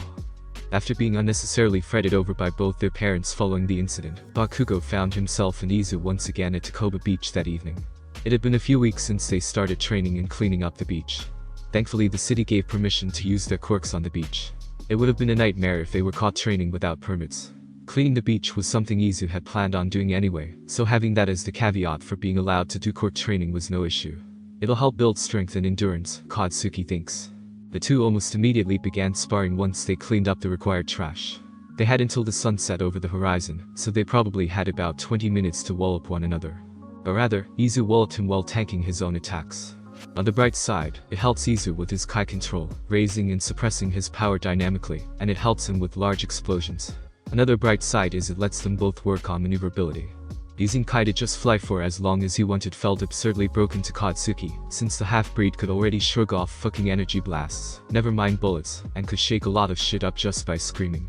In either case, it still helped Katsuki at the end of the day, so he didn't care much. Explosion could still do things Izu's Kai couldn't. For example, he could stun his foes with concussive force from a concentrated explosive clap. Yeah, Izu could do that, but it was limited to his higher Kai output, and it was a spherical, non-discriminatory attack. Katsuki, by contrast, could focus it in a single direction or a small wave. This was especially fun when Izu tried to fly out of range, and was instead met with an invisible force and sand in his face for his troubles. Fuck you, Koch-chan. Izuku groaned as he got up. Fucking hilarious. Today continued to get weirder, though, as Izuku whipped his head to the beach's entrance. Katsuki followed Izu's confused expression to see a tall, gaunt man watching from the bench with a surprised smile. Upon being noticed, his expression grew flustered as he got up and walked over. Both boys kept on their guard, though something seemed familiar about him. Sorry for watching like that, young men. I wondered who was cleaning up the beach, and came to see if I'd find the ones responsible. He flashed them a disarming smile, keeping enough distance to pacify them. While Izu relaxed, Katsuki noticed the tension still in his shoulders and kept on his own guard, though he took a more relaxed pose. Yeah, we got permission to use our powers to train, as long as we cleaned up the place. He kicked a can in front of his feet closer to the dump the city supplied them with. Illegal as shit, but we can't do anything about it except clean it up. The tall golden-haired stranger of those bangs seemed familiar and looked wistfully to the beach's horizon. I remember coming here all the time. It's a shame that people thought it was okay to turn it into a glorified dumping center. Katsuki glanced at Izu, who had relaxed by this point, so he followed suit. Not receiving a response from either boy, the man continued. Thank you both for your contribution to the community. Maybe someday I'll be able to return to this beach and relax like the good old days. Izu replied first. It's no problem, sir. We're just doing what heroes would do. Clearing the trash is good for training, too. The man raised his eyebrows in surprise, though Katsuki knew better. The wrinkles from the expression were indicative of faking it. Still, I'm sure many hero hopefuls in the neighborhood haven't tried. You two are actually doing it, though. I think you two will make fine heroes with your attitudes. As the man flashed a smile and an approving thumbs up, Katsuki noticed it. Izu did as well if his genuinely surprised expression was anything to go by. The blonde hair, the bangs, that damn smile dot. Is this man fucking All Might? Could his quirk be transformation type? The two boys schooled their expressions while the man they suspected to be the #1 hero still had his eyes closed with his smile. When he opened his eyes to continue, the surprise and suspicion on their faces disappeared. I should probably get going, it's getting dark. I should grab some dinner. The two teens nodded, Izu giving the man a small smile, while Katsuki grunted. After exchanging goodbyes, Izu leaned in and whispered, "You noticed it too, right?" Katsuki nodded in response. "Is his kai the same?" Izu replied in kind. "It's exactly the same, just much smaller. It's weird though, I can just barely feel multiple signatures within his kai." Katsuki froze and stared at his brother. "What?" Izu shrugged and narrowed his eyes. "I can feel 7 other energies mixing with his. It's very faint, but it's there. I've never felt this kind of energy before. Should we ask Dad?" Katsuki hummed. "Probably. Either All Might has a much weirder quirk than anyone thought, or this man is a very convincing imposter." Izu lightly shoved him with a knowing smirk. "I know what I felt, Koch-chan, that's definitely All Might. I doubt he's trying to impersonate him if it's not All Might. That's practically asking to wind up in trouble." Toshinori smiled as he entered his apartment. To think the boys from the sludge villain incident were behind the cleanup effort at Chicoba, too. They even managed to get approval to use their quirks for cleaning and training. He's sure most would look the other way if they didn't get city approval, but the fact they went above and beyond like that told Toshinori even more about these boys' heroic spears. He pulled out his phone and dialed an old friend to update him. "Hello Toshinori." A jovial voice sounded on the other end of the line. "It's quite late for you, isn't it? I hope you're not calling because of something bad." "Of course not, Sir," Toshinori replied. The principal's voice never ceased to put him on edge and at ease. "I'm calling because I think my search is over." "Oh? Do tell, have you found a successor already?" Netsu asked. "I believe I found 2 perfect candidates. I can only hope one of them says yes." 5 months after their first encounter, Toshinori became a regular fixture in Izuku and Katsuki's after-school training regimen. To both boys' surprise, the man brought snacks and juice almost every time they met up so they could keep training. His tips proved very beneficial, arguably on the same level as their mentor Hisashi's, albeit a bit clumsily said and demonstrated. Day by day, week by week, Toshinori grew more confident in the 2 boys. He could feel the core of One for All reaching out to them both. At this point, he didn't care which one accepted, he just hoped one of them would take his offer of the quirk. His time was running out fast. On the other side, Izuku and Katsuki could tell that the man they were now 100% sure was All Might wanted to say something, but was struggling to bring it up. They, too, were nervous about what it might be, especially after talking to Hisashi about his weird kai. "That's extremely weird, but I expected to hear this eventually if you met him," Hisashi said. "Really?" Izuku replied. Katsuki raised his eyebrows in surprise at the Saiyan's thoughts. "I've been curious, so I reached out to feel his kai a few times. Seeing him on the news gave me an idea of where to search, and I could sense multiple energies within him. What's weirder, though, is I felt a second similar kai signature elsewhere. I can't pinpoint the location, likely due to some sort of cloaking quirk, but there are multiple energies in them as well. Only 2 people have this, and I've never felt a second one move from the same general vicinity in years, so that's definitely All Might." In any case, it seemed like Toshinori was ready to speak, as he asked the boys to stay when they would usually wrap up their cleaning and training. Izuku stood facing Toshinori, his brother beside him, as the lanky blonde before them began to talk. "I'm afraid I haven't been completely honest with you 2 about who I am or about my intentions in helping you. I'm sorry, but once I show you, I believe you'll understand why." Both of them nodded silently, suspecting what Toshinori was about to do. They were proven right as Toshinori began to swell and grow even taller, bulking considerably into a recognizable form. "I am All Might. I understand if you think I'm an imposter, but I can why aren't you reacting?" All Might's look of confusion looked so funny to Izuku he wished he had a camera to capture the moment. Katsuki decided to speak up for the 2 of them.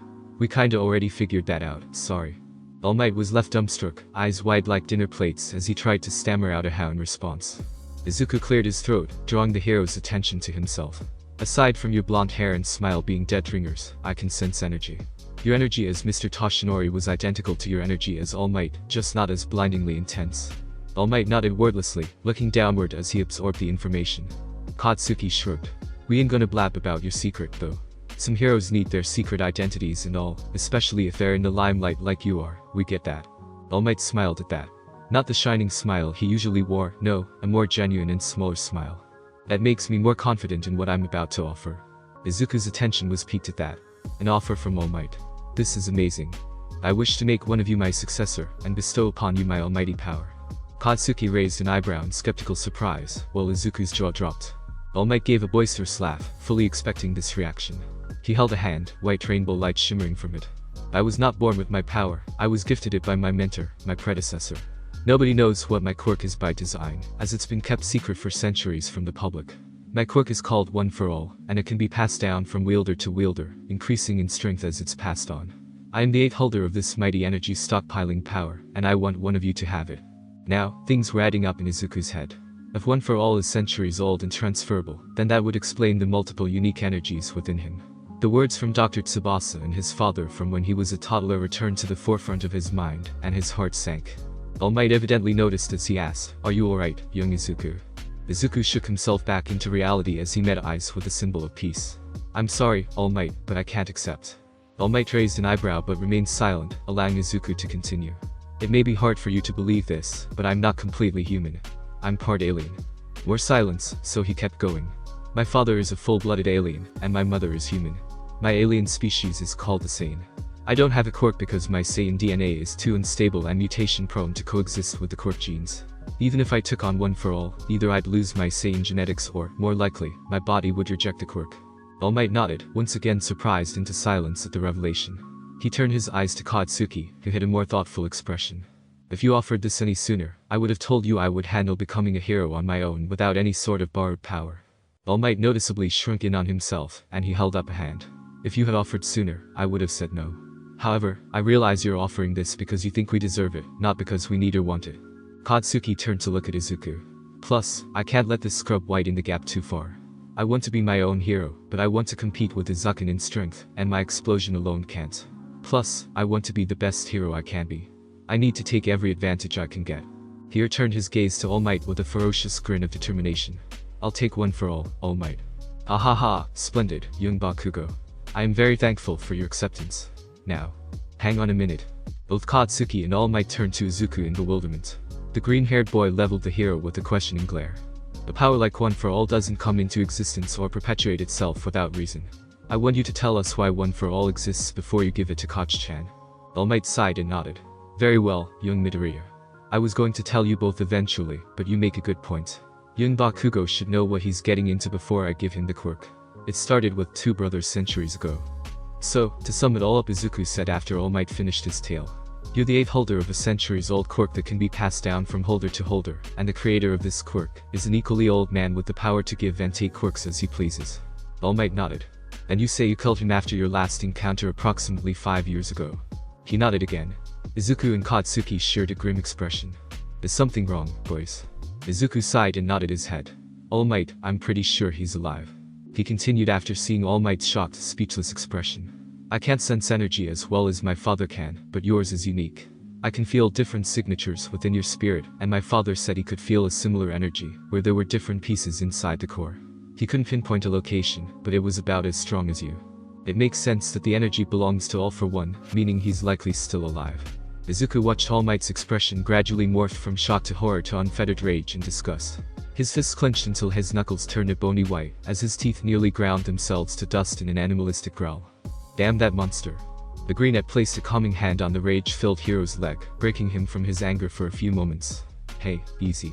You can't do anything about it right now. In case you forgot, you're on a time limit, and you've been growing weaker." All Might's jaw tightened again as he nodded in frustration. "I hate to admit it, but you're right, young Izuku. I have to say I'm unsure if I should pass on One for All to young Katsuki with that demon still around." Katsuki felt it was his turn to interject. "I don't like having a target painted on my back, but if he strikes you when you're off your guard, you could lose, and One for All will be gone forever. I might not be able to take him on for a while, but you should give me the quirk sooner rather than later. Izuku can detect if he's coming and hold him back if the dumbest tries anything, anyway." All Might looked to the ground in silence for a moment, considering his options. When he looked back up, he nodded to Katsuki. "You're right, young man. Thankfully, I can say with certainty you can handle the main brunt of One for All as you are now. We can do the transfer right now if you'd like, though it won't be pleasant." Katsuki gave the hero a confused and guarded look, as the hero plucked a piece of his hair. "One for All can only be transferred via transference of DNA, so..." Izuku cackled at the disgusted face Katsuki made, wishing he could have captured that image. He shook his head and stood between the two. "As hilarious as that would be, I think it's better if you two do a sort of blood brothers handshake thing instead. I can make a shallow cut in your palms, and you can shake hands. How about that?" Katsuki immediately nodded and held out his hand for his brother, who swiftly made a cut that drew just a bit of blood. Seeing the ease and lack of pain, All Might reluctantly agreed, seeing it would be far less gross than eating hair. Izuku again effortlessly slashed the offered hand, making All Might grimace insecurely. "To think a child can come anywhere close to matching me without this almighty quirk, so surreal." When the two clasped their hands together, Katsuki could almost immediately feel a deep rush of power flow into him. He tightly gripped All Might's hand in response, and Izuku raised his brows in surprise at the sudden spike in energy. As expected by the half Saiyan, the unique energy signatures within One For All's core shifted from All Might to Katsuki. Coinciding with the shift, the core of One For All itself flared to life within Izuku's senses, almost as if it transformed into a far more powerful state. Whether it was the singularity theory potentially proving itself right or just the amplification of energy associated with the transfer of One For All itself, is yet to be seen. Katsuki slowly pulled his hand away and looked at both his fists, clenching them repeatedly. Holy shit, I can feel it coursing through me, almost like it's threatening to burst out. It would be wise to wait for additional supervision before testing out One For All, young Katsuki. I will bring you and young Izuku to UA as soon as possible, provided Netsu permits it, and he and Recovery Girl can watch over with me in case something happens. That's definitely a good idea, Izuku chimes in, facing his best friend. I don't think any of us want you getting hurt, but we need to see how One For All affects your body and your quirk. Izuku's eyes widened as he turned back to All Might quickly. Before we leave for the night, how many people know about One For All? Koch-chan and I can come up with a cover story while we're walking home and clear it with you tomorrow, but we should know he's aware. Ah, yes, thank you for reminding me, young Izuku. I would have forgotten to tell you if you hadn't reminded me. The people currently aware of One For All's existence are Netsu, Recovery Girl, my old sidekick Sir Night-Eye, my old mentor Gran Torino, and Detective Namasa Tsukauchi. Wait, Uncle Tsuki knows. Izuku beamed with surprise and elation at the coincidence. You know Tsukauchi, young Izuku. The half-Saiyan nods excitedly. He's the one who sorted out my dad's case when he came to Earth. He's the only one outside of Koch-chan's family who knows about us being Saiyans. Haha, quite a coincidence there. Speaking of families, Katsuki asked, even the best cover story won't keep this a secret from Uncle Hisashi, nor my parents. We have to let our families in on One For All. All Might nodded. I understand, young Katsuki. In most circumstances, I would say to keep the nature of One For All under wraps for your own safety, national security aside, but One For All is your quirk now. You can decide who you trust with the secret. I only ask that while this aging hero is still alive and well, please do your best to keep the secret with those you wholly trust. Nah, I ain't gonna blab about it. I know when to keep my trap shut. I got a target on my back as it is with me being as gung-ho as I am, even without One For All. I only plan to tell our families right now since, well duh. Thank you for understanding, young Katsuki. I know it's not my place to ask you to keep the secret at all, seeing as you hold the quirk now, but I thank you for respecting the precedent. I can tell I've already made the right choice in my successor. Izuku put his thumbs in his pockets. So, I guess that's it. Is there anything else we need to go over? All Might shook his head. I've said my piece and done what I've wanted to. You're free to go home and rest now, young men. Oh, obviously, if I get the okay from Netsu, your parents are also free to and encouraged to join you at UA to test One For All. Let me write down my cell number, and send me a text with your name, so I can let you know as soon as possible about the proposed date. As Izuku and Katsuki walked home and came up with the latter's cover story for the quirk evolution, including one for any strength enhancement and transformation aspects like All Might had, and any sudden spike in his explosion caused by the energy surge, the gravity of what they held in their possession finally hit them. I can't believe I have All Might's personal number and real name, Izuku whispered to himself with a giddy smile. Ha! I have his personal number, real name, and his centuries-old chosen one quirk. Take that, you half-breed nerd. Katsuki playfully mocked. Katsuki stood in Gym Gamma with a surprisingly large audience. Netsu agreed to let him, Izuku, and their families come to UA that Sunday, since the campus would be relatively empty except for some administrators. The principal and All Might seemed to have invited a couple other people, likely the others that All Might said knew about One For All. As much as Katsuki didn't like doing people's stuff, he supposed introductions were in order now that everyone was gathered. He bowed to the two unknown people, a shorter elderly man in what was clearly a hero costume, and a taller, lanky man who felt familiar to him in a show of respect. It's nice to meet you. I'm Katsuki Bakugo. The two men bowed in return as Katsuki straightened back up. I'm Sorihiko Torino, the elderly man said. I trained the blonde oaf with One For All, when he first got the quirk as the hero Gran Torino. Good to see you young brats still have manners. The taller man spoke next. I'm Mirai Sasaki, All Might's former sidekick Sir Night-Eye. Katsuki couldn't help the grin that spread across his face at the confirmation of his suspicion. Night-Eye continued as he stood straight, adjusting his glasses with his large fingers, while he walked in Katsuki's direction. I'll be honest, I'm not here for goodwill. I'm here to see how hard you failed trying to use One For All. Katsuki shouted, stomping right in front of the pro. What the hell, Four Eyes? How dare you? Izuku stepped up angrily behind Katsuki. All Might spoke up in Katsuki's defense. That's enough, Mirai. I told you that young Katsuki is my successor, and that's fine. Young Tagata is a fine boy, but I've given One For All to young Katsuki, and it will stay that way. Mirio is a much more suitable candidate than this child, All Might, and you know it. I've been training him to have the skills you lacked. Night Eye countered, taking his eyes off Katsuki and his best friend. One for all is my quirk, Mirai. It was never your choice of who it went to, and now that it's in young Katsuki's hands, I'll be damned if you try to make him feel unworthy. Reaching a hand out to use his quirk, Night Eye spoke again. How could an arrogant brash brat coming out of middle school be worthier than a groomed young man, properly trained to hand?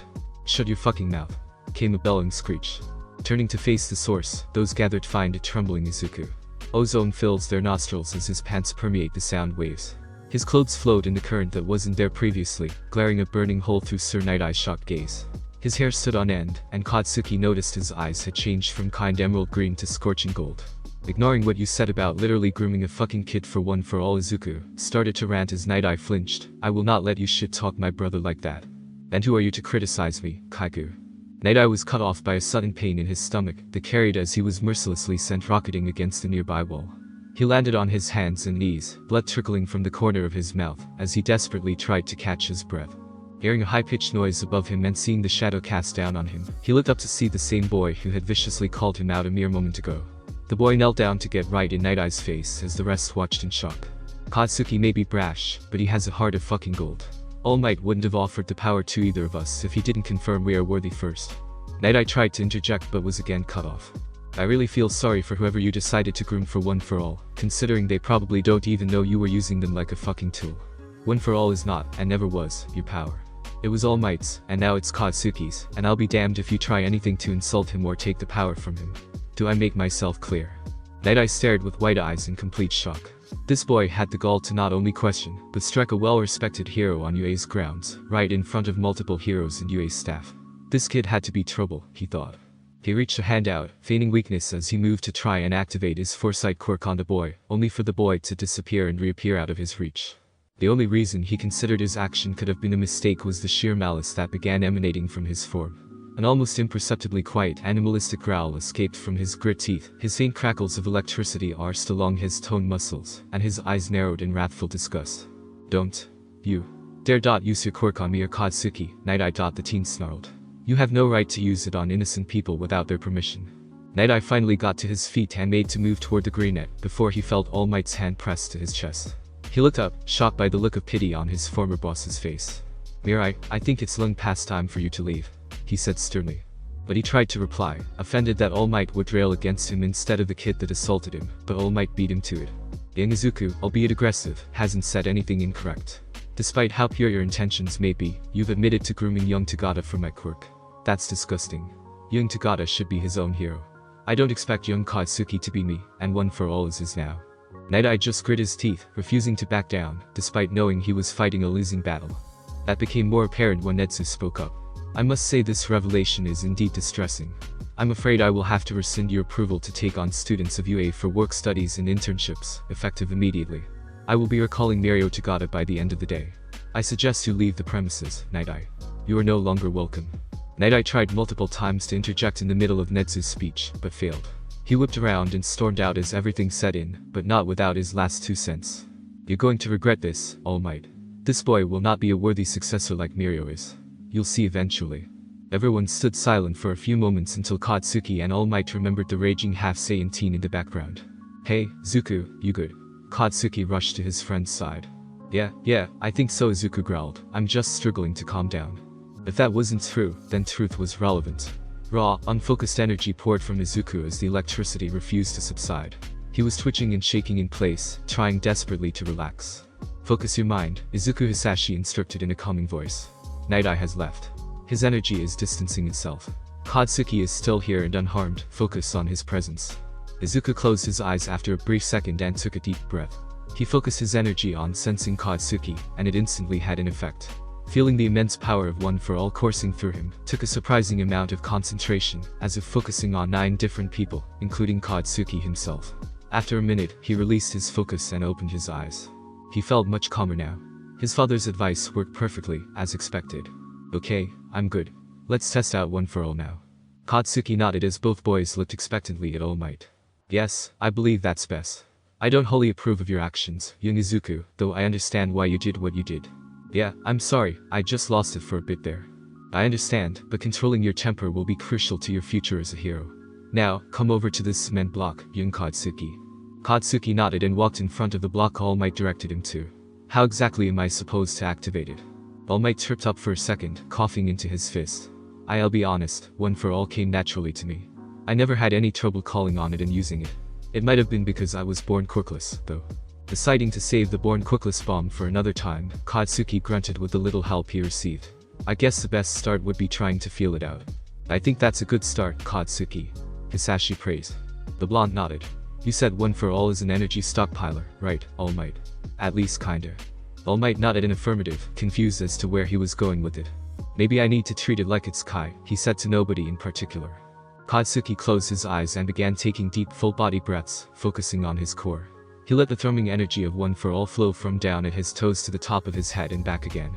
With every breath he took, One for All came more easily to the surface. Instead of feeling like a bomb ready to blow, it now felt like the ebb and flow of a forceful ocean wave. He could tell trying to access more than 10% of the power would lead to the wave crashing without control, so he only summoned 8% to test the waters. Opening his eyes and asserting his control over the quirk, he raised his arms above his head and struck a pose not unlike a horse stance. Doing so, he generated a sizable air current that blew in all directions, stunning everyone save for Izuku and Uncle Hisashi. He looked down at his arms, noting the orange crackles of lightning coursing along him, similarly to Izuku's white lightning. How does that feel, Katsuki? Can you move? Uncle Hisashi asked. Katsuki nodded in affirmative, taking a couple steps back and forth to demonstrate. How much of One for All are you using? About 8%, Uncle Hisashi. Both Saiyan's eyebrows raised in surprise. So the power is exponential, Izuku muttered aloud. I can't feel the full depth of the power since you haven't used enough, but I can tell it's already greater than All Might had in his prime. Hisashi hummed in agreement with Izuku's statement. Katsuki sported a feral grin as he suddenly spun a roundhouse kick into the cement pillar, causing it to break apart and fall from the point of impact. This feels amazing. Izuku chuckled at the antics. How about you see if One for All powered up your explosions? Gran Torino suggested. Katsuki shrugged his shoulders and walked over to another pillar nearby. Wanting to test the theory, he powered down and held a hand out. He again focused inward, feeling out One for All. Instead of calling upon it to envelop his body, he willed it to flow through his arm and out of his sweaty palm, charging his explosion quirk.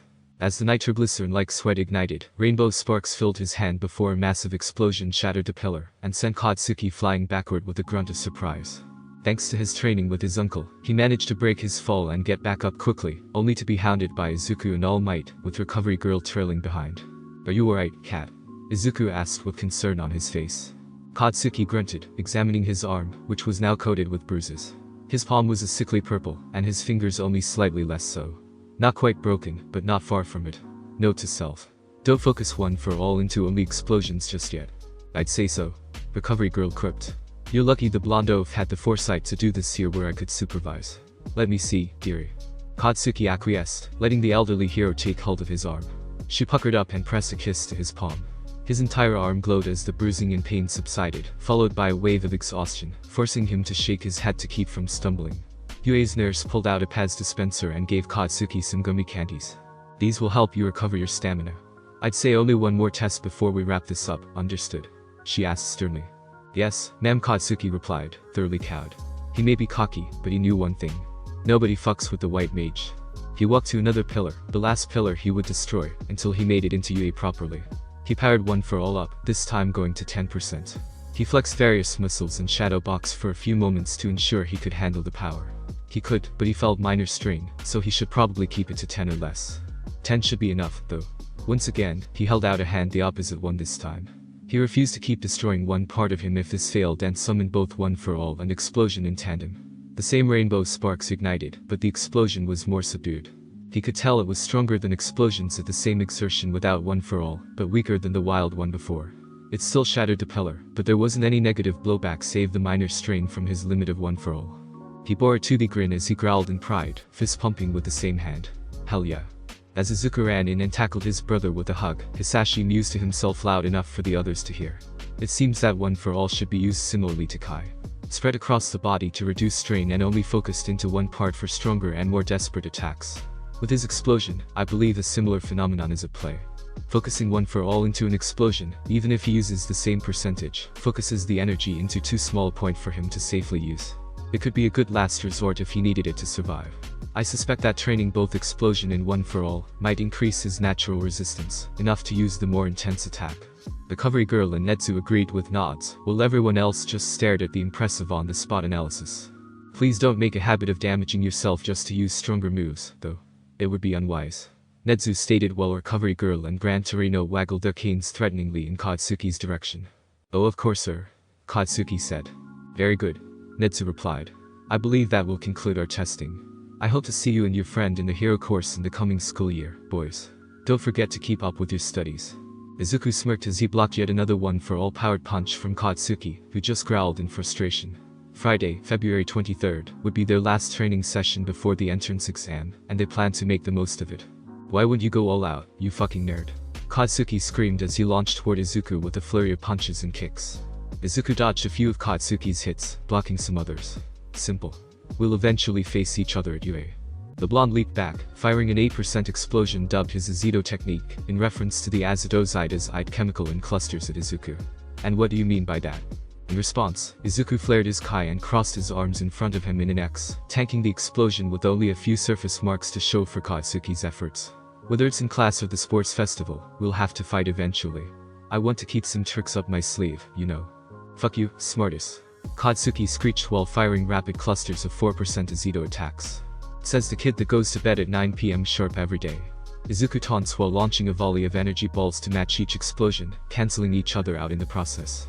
Unfortunately for the half Saiyan teen, the matched attack created a smokescreen that his brother used to close in with a one-for-all powered lunge, aiming a roundhouse kick for his solar plexus. On the other hand, Izuku could still sense energy, so he could tell the attack was coming. Unfortunately, he hasn't adjusted to dealing with Katsuki's boosted strength and speed, so his counter block connected after Katsuki's attack landed. It was strong enough to send Katsuki flying to the side with a solid blow on his shin, but for his efforts, he landed against the concrete wall of the beach staircase. He knew there would be noticeable damage before even looking, since he had to actually try to dislodge himself. Damn, I need to get used to your new power, Izuku remarked. If I keep suppressing myself like I have, I'll wind up seriously injured. Damn right you will, Katsuki snarked back, jogging over to the greenet and helping him out of the miniature crater. I think it's time we get back home and hit the hay. Wanna be all set for the entrance exam tomorrow? Izuku nodded. Yeah, good idea, let's do that. Despite being there previously for one for all, it still felt like a dream for both boys to stand before UA High School.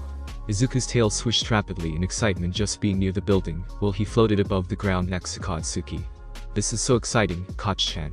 We're finally making our first true step towards being heroes together. Katsuki smiled at his antics and smacked his back with 1% of one for all. Damn right, nerd. Just don't get too worked up. Izuku nodded as the two made their way into the building.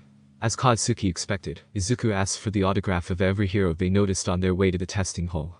Ectoplasm, Midnight, Snipe, and others. They were all delighted to indulge his fanboy brother.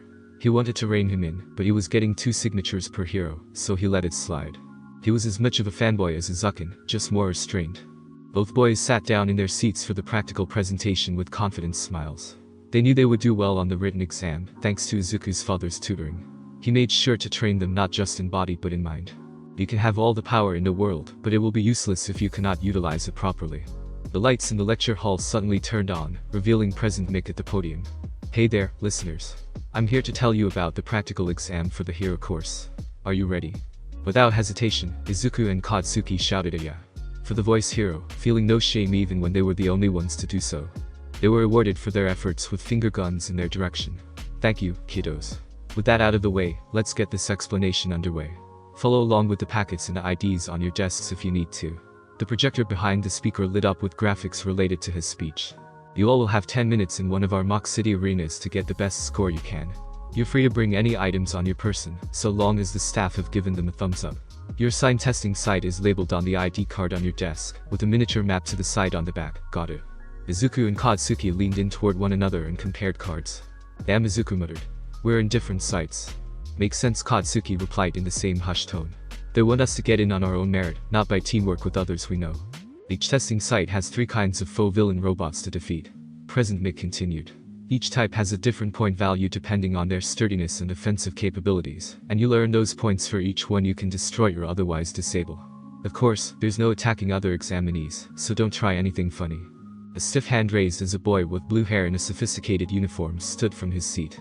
Excuse me, sir, there seems to be an egregious error in the paperwork. Our packets say that there are 4 foe villains. This cannot stand.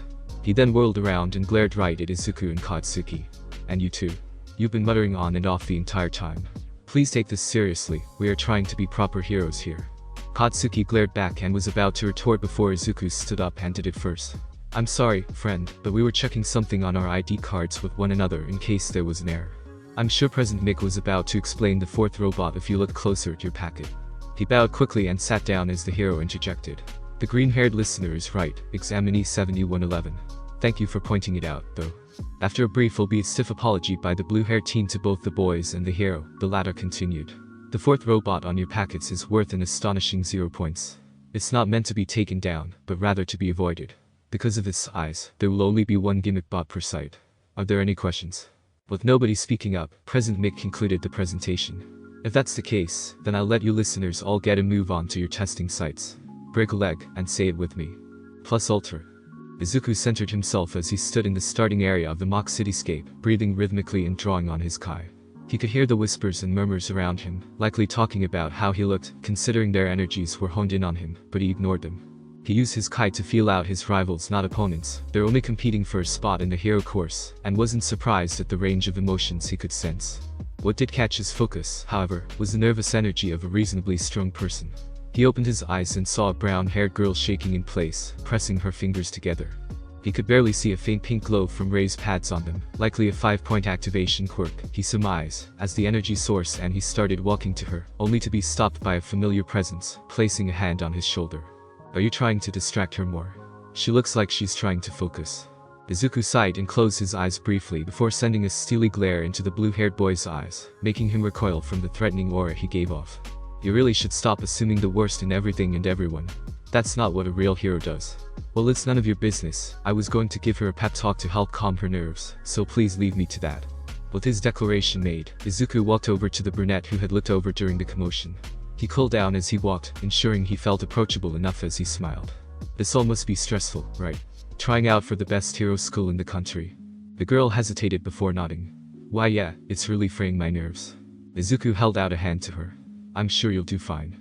I can only assume based on your finger pads, but 5-point quirks tend to be strong. Just keep your head in the game and focus your heart.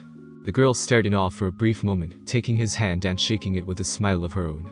Thanks. I'm a Chako Araka. I hope to see you in the hero course. Izuku Midoriya, and likewise. Then begin. The shout of President Mick shocked most of the examinees but not Izuku.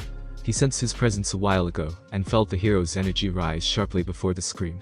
He learned from his father never to expect a warning in the real world, so he rocketed into the city the moment President Mick announced the beginning of the exam, taking out multiple one-pointers as he vanished from sight.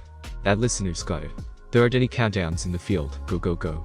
President Mick's voice got quieter as Izuku literally flew through the arena, punching through bot after bot at near Mach speed. The only reason he could keep track of his points was his ability to multitask. That should be about 56, it's been, what, 2 minutes? And 88. Hell yeah, this feels great. Katsuki flashed an animalistic grin as he wiped soot from his face. He'd be on a roll with or without one for all, but 7 minutes in, and now he's confident he's secured the top 2 spot at the bare minimum.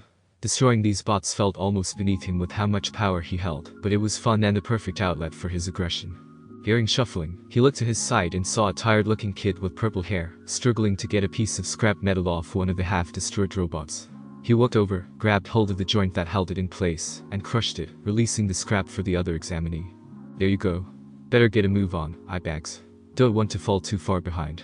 The kid raised an eyebrow in suspicion at Katsuki, but nodded thanks and took off with the metal artifact. Alright, let's keep this going.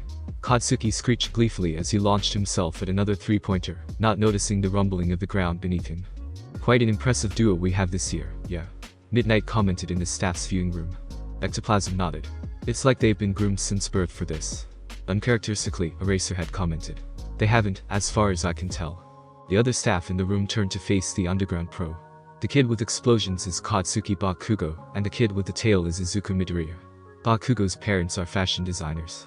Midoriya's mother is a former official in the Ministry of Foreign Affairs, who graduated from our business course, and his father is an independent scholar and court counselor. It's unlike you to take such an interest in these kids, SHOTA Midnight teased as she leaned in to peek at the papers. Eraserhead shuffled away while fixing her with a glare. It's only logical since they're obviously getting in, barring any unforeseen events. That, and even I must admit they're not bad. Their powers can clearly be destructive, but they've kept collateral damage to a minimum, and they've been helping their fellow examinees. They have potential. Netsu cackled joyously, drawing the room's attention. I must agree, Aizawa. I may not be familiar with Bakugo's parents, but I've met with Inko Midoriya on multiple occasions. Her boy has always wanted to be a hero, and her husband has helped cultivate that. Eraserhead narrowed his eyes. I'll be getting them, won't I? Netsu simply took a sip from his teacup. There is some information I'll have to provide to whoever becomes Izuku's homeroom teacher. Now, shall we proceed with their final test? Izuku looked toward the gimmick bot as it crushed the top of one of the nearby buildings in its claw. You have got to be kidding me. That thing is gigantic, he shouted. He turned back to run along with the other examinees, before a sharp dip in a nearby energy signature stopped him dead in his tracks. He saw the girl from before Uraraka struggling to free her leg from a boulder. Before he could move in to dislodge her leg himself, the gimmick noticeably stuttered. Error. Safety protocols offline. Initializing third-year final exam parameters. The gimmick bot then made to grab at Uraraka. Shit, I wouldn't be able to remove her before safely one of us gets hit. I'll just have to get rid of it. Izuku ran in, charging a chrome-shaded energy ball in his right hand. His muscles bulged, and his height increased as he charged forward, snarling the entire time. His hair stood on end, and his eyes shifted from their gentle green to a harsh gold. He stood in front of Uraraka briefly before launching upward at the gimmick bot, releasing a primal-sounding shout as he thrust his hand forward. Silver Comet Cannon. As his arm reached its entire stretch, the chrome energy ball fired from his hand into a massive cone, enveloping and vaporizing the gimmick. He kept up his attack for 10 solid seconds before slowing and stopping. He lowered his arm as he floated back to the ground. As he did, President Mick announced the end of the exam, so he shrank back down, reverting from his Ikari form, since he wouldn't need it anymore. When he touched down, Izuku turned and delicately moved the boulder off for Uraraka. Putting it to the side, he got down on one knee and held his hand to her clearly injured ankle, hovering mere centimeters above it. He focused his energy, transferring it to Uraraka. It didn't heal her injury, but he could feel her signature rising, and her complexion instantly perked up. Seeing Recovery Girl approaching, he finished giving Uraraka his energy and offered a hand. I can't heal you. Recovery Girl over there can do that, but I gave you some of my energy, so you feel better. Uraraka stared up at Izuku as she took his hand, blushing wildly. Thank you, Midoriya. Izuku flashed her an innocent smile, a complete change from his hardened behavior during the exam. Just call me Izuku. It's the least I can do. Only if you call me Chako, then. Deal.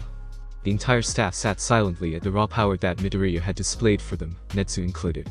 Aside from a few shattered windows from the shockwave of his attack, everything except the gimmick was untouched. Only his feet remained since they were the only parts below Midoriya when he fired his attack. I knew young Midoriya was strong, Toshinori commented.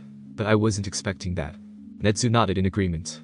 I think it goes without saying that for his swift action in stopping the malfunctioning zero-pointer, and for helping Miss Uraraka after the fact, Izuku Midoriya will receive the full 100 rescue points. The staff collectively murmured their agreement with the principal. I knew Hisashi is stronger than All Might was in his prime, and that Izuku had been stronger than him for at least a month, Netsu mused to himself. But this, my instincts tell me he was still holding back. Are we sure he isn't already a Super Saiyan? Notes. This is really weird, but it's not bad. Dr. Tsubasa mused to himself. What is it, Doctor? Inko asked. I received the tests from the Narashin's team, and it seems that Izuku's mind is able to perform true parallel processing. Really? Hisashi probed. That's amazing. I'm sorry, I don't understand.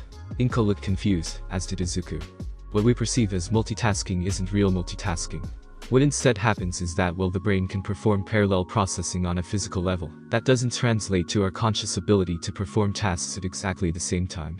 Instead, we simply swap our attention in between tasks rapidly.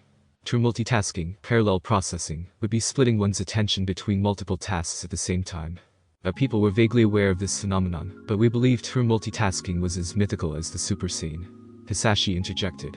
Our only theory is that, somehow, the fusion of human and Saiyan genetics have unlocked this ability in Izuku. To say that the week between the entrance exam and when the results were received in the mail was tense, would be a gross understatement. Izuku and Katsuki spent most of the week sparring more brutally to pass the time and expel their nervous energy. Of course, Izuku told Katsuki and his father how he had successfully used his Ikari transformation to save Uraraka from the malfunctioning zero-point robot during the exam. While his father was very proud and showed Izuku as much by smothering him with love, much like Inko inadvertently taught him, his brother demanded that Izuku use it on him that instant. Are you sure that's a good idea, Koch-chan? Izuku asked worriedly. Yeah, I used it, but it's extremely powerful, and I don't yet have full control. You ain't ever gonna get full control if you don't use it more, dumbass. Katsuki jokingly swatted at his brother's messy green curls, his ever-present competitive grin slowly wearing down the half-Saiyan's resolve. I guess, but still. Well, I would normally agree with you and promote exercising caution, his father said. I'm siding with Katsuki this time. You cannot force the Ikari state, but you cannot be passive either. Katsuki is your best partner for gaining mastery of your transformed state, as your deep connection to him will most likely be able to override any primal instincts that would otherwise cause you to lash out mindlessly. If it would ease your concerns, I can attend your sparring sessions when using it. Izuku mulled his father's words over in his mind for a moment. Alright. I'll do it, but one of you has to tell me if I get too into it, alright. Izuku cleared his mind as he readied himself to transform. He stood a reasonable distance from Katsuki on the beach, while his father sat on a nearby refrigerator they planned to destroy when they were done. Katsuki had pushed his 1 for all percentage up to 12% and was standing at the ready. The greenhead opened his eyes and drew upon the primal energy in his core, letting the waves crash through his limbs and his head as he transformed. He snarled with a wild smirk while he bulked up, white lightning coursing across his muscles. He noticeably gained some height, hair standing on end just like before. As the transformation completed, he let out an animalistic roar and flung himself toward Katsuki, throwing a punch the blonde barely had enough time to block with his arms in an X shape. The pure power behind the blow made Katsuki skid backward a few meters, despite his best efforts not to. Unlike in their previous spars, Izuku didn't give his brother a chance to counter on his own. Instead, he spun into a roundhouse kick aimed just below his ribsage. Only the years of training Izuku's father had put them through kept Katsuki from being taken down in 2 hits, jumping to the side and allowing Izuku's attack to whiff. As Izuku spun around, he fired a 10% Azido blast into his back. While Izuku was forced away further by the attack, not even his clothes were damaged. He simply turned around with a feral, wide-eyed grin. I barely felt that. He screamed joyfully, flying at Katsuki again and landing an unimpeded punch to his cheek, sending the blonde careening away. This is amazing, let's keep going. He flared his kai, a roaring yellow-green aura enveloping his body. Katsuki pushed against the slight creaking of his body, and summoned 15% of 1 for all, as Izuku rocketed toward him again. He backed into a stance and launched himself at his brother, catching him off guard enough to plant his foot into Izuku's abdomen. Kansai smash. Despite the powerful strike forcing Izuku to the ground, he landed on his hands and feet, his smile never leaving his face. His eyes took on an almost crazed glint that had Katsuki instinctively backing away. Shit. Before Izuku could launch again, Hisashi had flown in and kicked him in the head. The strike made his son faceplant into the sand, knocking him out of his Ikari form. I apologize, Katsuki. I probably should have intervened earlier.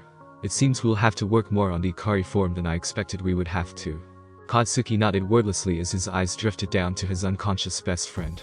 The silence persisted for a solid minute before Hisashi's phone vibrated. He pulled it from his pocket and checked the message. Looks like the letters came in. He told Katsuki as he deposited his phone back in his pocket. Your parents are at our house with yours, you can just come with me. We will wait until Izuku recovers before we open them. Come on, Koch-chan, open yours first. Izuku jumped up and down excitedly, holding his letter in his hand. Alright, cool your jets, nerd. Katsuki rolled his eyes and tore open his letter, a holographic disc projector falling onto the coffee table in front of both families. The projector turned on, revealing a huge All Might. I am here as a projection. All Might, both boys shrieked in unison. I apologize for not contacting you sooner, young Katsuki, but I've been busy. You're looking at UA's news staff member. Oh my god, that's amazing. Katsuki cheered. You bet. It'll be awesome learning more from him. Izuku agreed. All Might cleared his throat before continuing. Anyway, I will be in contact soon. Let's move on to your exam results. You scored an impressive 96% in the written exam, putting you in the top 20 examinees across the entire applying body. Katsuki pumped his fist as All Might took a moment to let him digest the info. In the practical exam, you scored an almost record-breaking 97 villain points. That alone would be more than enough to guarantee your admittance to the hero course, but what hero course would we be if we didn't look out for altruism? Katsuki raised an eyebrow in confusion while Izuku chuckled. Thankfully for the blonde, All Might didn't leave him hanging for long as the screen behind the hero glowed to life, revealing a short-clip show of Katsuki's virtuous actions during the exam. We look out for applicants who are doing their best in not just combat, but as people. Katsuki Bakugo, you get 30 rescue points, giving you a truly record-breaking 127 total points, and giving you second place in the Heroics entrance exam. Welcome to your Hero Academy. The papers that came in with this disc will give you all the information you need before classes begin. The projection ended with a display of the top 10 scores. Izuku's name was above Katsuki's, but his points were obfuscated. Katsuki cackled as he slapped his brother on his back. Figures you'd still beat me, you nerd. Izuku smiled humbly, letting out a soft laugh as he tore open his own letter. He let the disc fall and turn on just as Katsuki had. Hello young Izuku. I am here to give you your exam results. Interesting, he's changing it up, Izuku noted. I assumed that you and young Katsuki would be together for your letters, so I won't mince words and get to your results. If you and young Katsuki aren't together, then I apologize. Both boys and their parents had to laugh at All Might's blasé attitude to his potential mistake, even though it didn't happen. He scored 99% on the written exam, giving you the highest written score ever achieved, surpassing even those with intelligence quirks. I'm not too surprised, given your father's scholarly career, though. Hisashi, for his part, smiled and ruffled his kid's hair. So proud of you, kiddo. In the practical exam, you shattered my old record of 98 total points by scoring 114 villain points alone. I expected nothing less. What did surprise me and everyone else in the viewing room, though, was this display of strength. Once again, the screen behind All Might turned on, showing the Midoriya and Bakugo families Izuku's utter obliteration of the gimmick robot. Katsuki wordlessly turned to his brother with a fearful yet impressed look in his eye. Remind me to never piss you off. Even Hisashi looked on with shock. My stars. I knew you surpassed me, but I couldn't destroy that thing so cleanly. For your flawless efforts in destroying the malfunctioning gimmick bot and doing your part in helping others, you've been given the maximum 100 rescue points, giving you a total of 214 points. You have placed first in the general and the heroics entrance exams, securing you a spot in the hero course.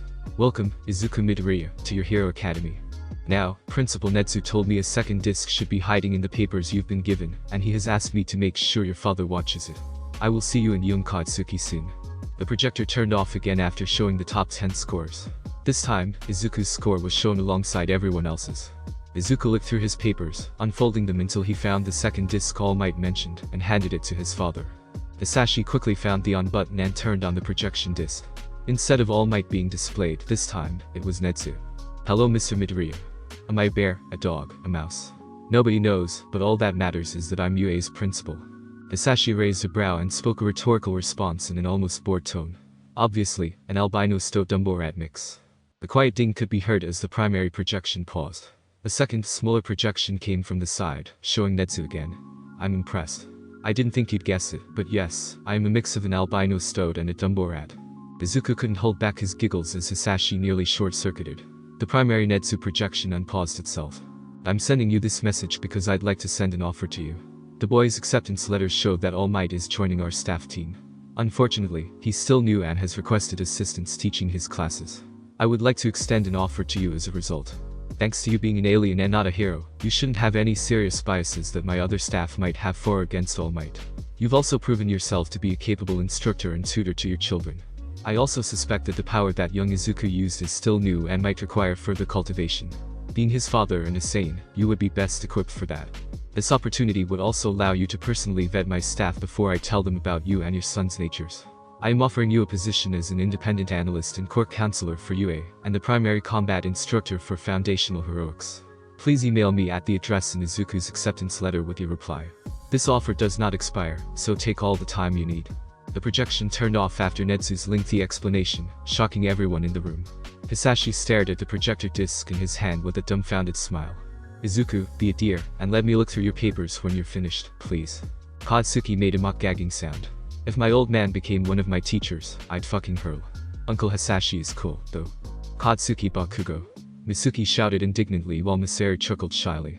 I think learning from Dad and All Might at the same time would be great, Izuku said wistfully as he looked through his acceptance papers. Thanks for watching. I hope you liked the story. If you did, please like the video and share it with your friend. Also hit that red subscribe button, it's free. This really helped. I'll see you in the next part.